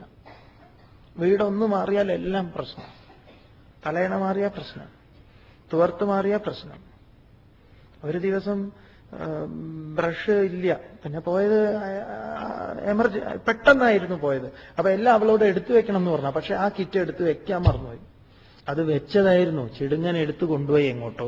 പിന്നെ പെട്ടി അടയ്ക്കാൻ നേരത്ത് കാണാനില്ല ഇല്ലേ. പിന്നെ പാവം അവനെ എല്ലാവരും കൂടെ കണ്ണു തുറപ്പിച്ച് നോക്കിയൊക്കെ ഇതായി. പിന്നെ എല്ലാവർക്കും എന്താ ശരണം, ഇത് തന്നെ ബ്രഷ് ഇല്ലേ. അപ്പൊ അത് മതി, അദ്ദേഹത്തിന്റെ ആ കോൺഫിഡൻസ് മുഴുവൻ നഷ്ടപ്പെട്ടു.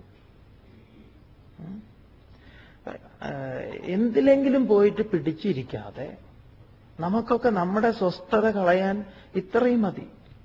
ഒരു ദിവസം സ്ഥിരം ഷെയ്വ് ചെയ്യുന്ന ആളാണെങ്കിൽ ഒരു ദിവസം ഷെയ്വ് ചെയ്തിട്ടില്ലെങ്കിൽ അയാളുടെ കോൺഫിഡൻസ് മുഴുവൻ പോയി. അയാളുടെ വിചാരം ആളുകൾ മുഴുവൻ നോക്കുകയാണ്, എന്താ നിങ്ങൾ ഷെയ്വ് ചെയ്യാത്തത്. മുഴുവൻ ആളുകളും ഇയാളോട് ചോദിക്കുന്നത് പോലെ തോന്നുന്നു, എന്താ നിങ്ങൾ ആളുകൾക്ക് എന്താ വേറെ പണിയൊന്നുമില്ല, ഇങ്ങോരുടെ ഇത് തന്നെ ഒന്നുമില്ല, പക്ഷെ തോന്നുക. അപ്പം അനികേതൻ എന്ന് പറയുമ്പം ഒരു പ്രകാരത്തിലും എവിടെയും പോയി ഒട്ടിപ്പിടിക്കാത്തവനാ. ഇന്നങ്ങൾ ഓരോന്നിൽ നമ്മൾ വസിക്കുകയാണ്, വാസസ്ഥാനങ്ങളാണ്. ഇത് പ്രത്യേകിച്ച് വാസസ്ഥാനങ്ങളൊന്നുമില്ല. ഈശാവാസ്യം ഇതം സർവം എന്നുള്ളതാണ് വാസസ്ഥാനം. ഭഗവാനിൽ വസിക്കുന്നവന് പ്രത്യേകിച്ച് ഒരിടത്ത് വസിക്കാൻ പറ്റില്ല, എല്ലായിടത്തും വസിക്കും അവൻ. അവന്റെ തറവാട് ഈ ഭുവനത്രയം, അതാണ് അവന്റെ തറവാട് എന്ന് പറയാം. അനികേത സ്ഥിരമതി, മതി സ്ഥിര, സ്ഥിരചിത്തനായി സ്ഥിരബുദ്ധിയുള്ളവനാന്ന് പറയാം. ബുദ്ധിഭ്രമമില്ല ഭക്തന്. പക്ഷെ പല ഭക്തന്മാരുടെ കാര്യത്തിലും എങ്ങനെ വേണമെങ്കിലും അവരെ ഇളക്കാം, എന്തു പറഞ്ഞാലും അവരെ ഇളകും എന്ന് പറയാം. ഇവിടെ ഈ ഭക്തൻ ഇളകുന്നില്ല. സ്ഥിരമതി അനികേത യേന കേനചിത് സന്തുഷ്ട സ്ഥിരമതി ഭക്തിമാൻ. അങ്ങനെ ഭക്തിയുള്ള അവൻ ആരാണ്? നരഹ. ഇവിടെ ഭഗവാൻ നര എന്ന് പറയുന്നു. നരൻ എന്ന് പറഞ്ഞാൽ നേതൃഗുണം ഉള്ളവൻ, മറ്റുള്ള ആളുകളെയും ഈ മാർഗത്തിലേക്ക് നയിക്കാൻ പോകുന്നവൻ. അവൻ നരേന്ദ്രനാണ് എന്ന് പറയാം. നരഹ. അവൻ ആരാണ്? മേ പ്രിയ, എനിക്ക് പ്രിയപ്പെട്ടവനാണ്. ഒരു ചെറിയ എന്താ പറയാ, ഈ കൂര ഇല്ലെങ്കിലും ചില ആളുകളെയൊക്കെ കണ്ടിട്ടുണ്ടോ? ചിലരൊക്കെ നമ്മുടെ കൊച്ചി പട്ടണത്തിൽ തന്നെ നോക്കിയാൽ മതി, വീടൊന്നും ഉണ്ടാവില്ല, താമസിക്കുന്നത് പീഡിയക്കോലയിലൊക്കെ ആയിരിക്കും. സ്ഥിരബുദ്ധിയൊക്കെ ഉള്ളവർ തന്നെയാ, സന്തോഷവാന്മാരാ. അവർക്ക് ഒരു പ്രശ്നവുമില്ല. നമുക്ക് എന്തൊക്കെ പ്രശ്നങ്ങളല്ലേ. അപ്പൊ നമ്മുടെ ഭക്തി എവിടെ? ശരിക്കും ആരാ ഭക്തന്മാർ? പീടികയിലും അതുപോലെ റോഡിലും മരത്തിന്റെ ചുവട്ടിലും അവിടെയൊക്കെ സുഖമായിട്ട് കിടന്നുറങ്ങും. ചിലർക്ക് ഫാമിലി തന്നെ ഉണ്ട്. ബോംബെയില് നമ്മൾ അത്ഭുതപ്പെട്ടു അത് കേട്ടിട്ട്. സത്യമാണ് പറയുന്നത്. എന്താ ബോംബെയിൽ മറോൾ അങ്ങനെ എന്തോ പറഞ്ഞ സ്ഥലത്ത് ഒരു അയ്യപ്പ ക്ഷേത്രമുണ്ട്. ആ അയ്യപ്പ ക്ഷേത്രത്തിന്റെ മുൻപില് ഭിക്ഷാടനം നടത്തുന്ന ഒരാളുണ്ട്. അതായത് അവിടെയൊക്കെ ഈ ഭിക്ഷയ്ക്ക് ഇരിക്കുന്ന സ്ഥിര ആളുകളുണ്ട്. ഒരു സ്ഥലം, അതായത് പൊതുവായിട്ടുള്ള സർക്കാർ സ്ഥലമാണ്. അപ്പൊ ആ സ്ഥലം ഈ ഭിക്ഷക്കാരൻ അവന്റെ മകളെ കല്യാണം കഴിക്കുമ്പോൾ സ്ത്രീധനമായിട്ട് മരുമകന് കൊടുത്തു വന്നു. നമ്മൾ കേട്ടപ്പോ അത്ഭുതപ്പെട്ടുപോയി. എന്താണത് ഇല്ലേ? നമുക്കൊക്കെ ചിന്തിക്കാൻ പറ്റുമോ? അങ്ങനെയാണെങ്കിൽ നമുക്ക് ഈ നെടുമ്പാശ്ശേരി എയർപോർട്ട് കൊടുത്തൂടെ? ഇങ്ങനെ മൊത്തം ശബരിമലയിൽ ഓരോ പടി കൊടുത്തിട്ടുള്ളവരുണ്ടാവും. ആ കാണുന്ന സ്ഥലങ്ങളൊക്കെ കൊടുത്തിട്ടുണ്ടാവും.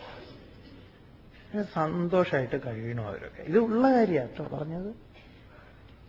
പിന്നെ എന്താന്ന് പറഞ്ഞാൽ അതിനെ ചൊല്ലി എന്തോ പ്രശ്നമായ സമയത്താണ് അറിഞ്ഞത് ഇയാൾ ഇവന് സ്ത്രീധനായിട്ടാണ് ഇത് കൊടുത്തത്, അങ്ങനെ ഇവൻ കല്യാണം കഴിക്കും എന്നൊക്കെ പറഞ്ഞിട്ട്.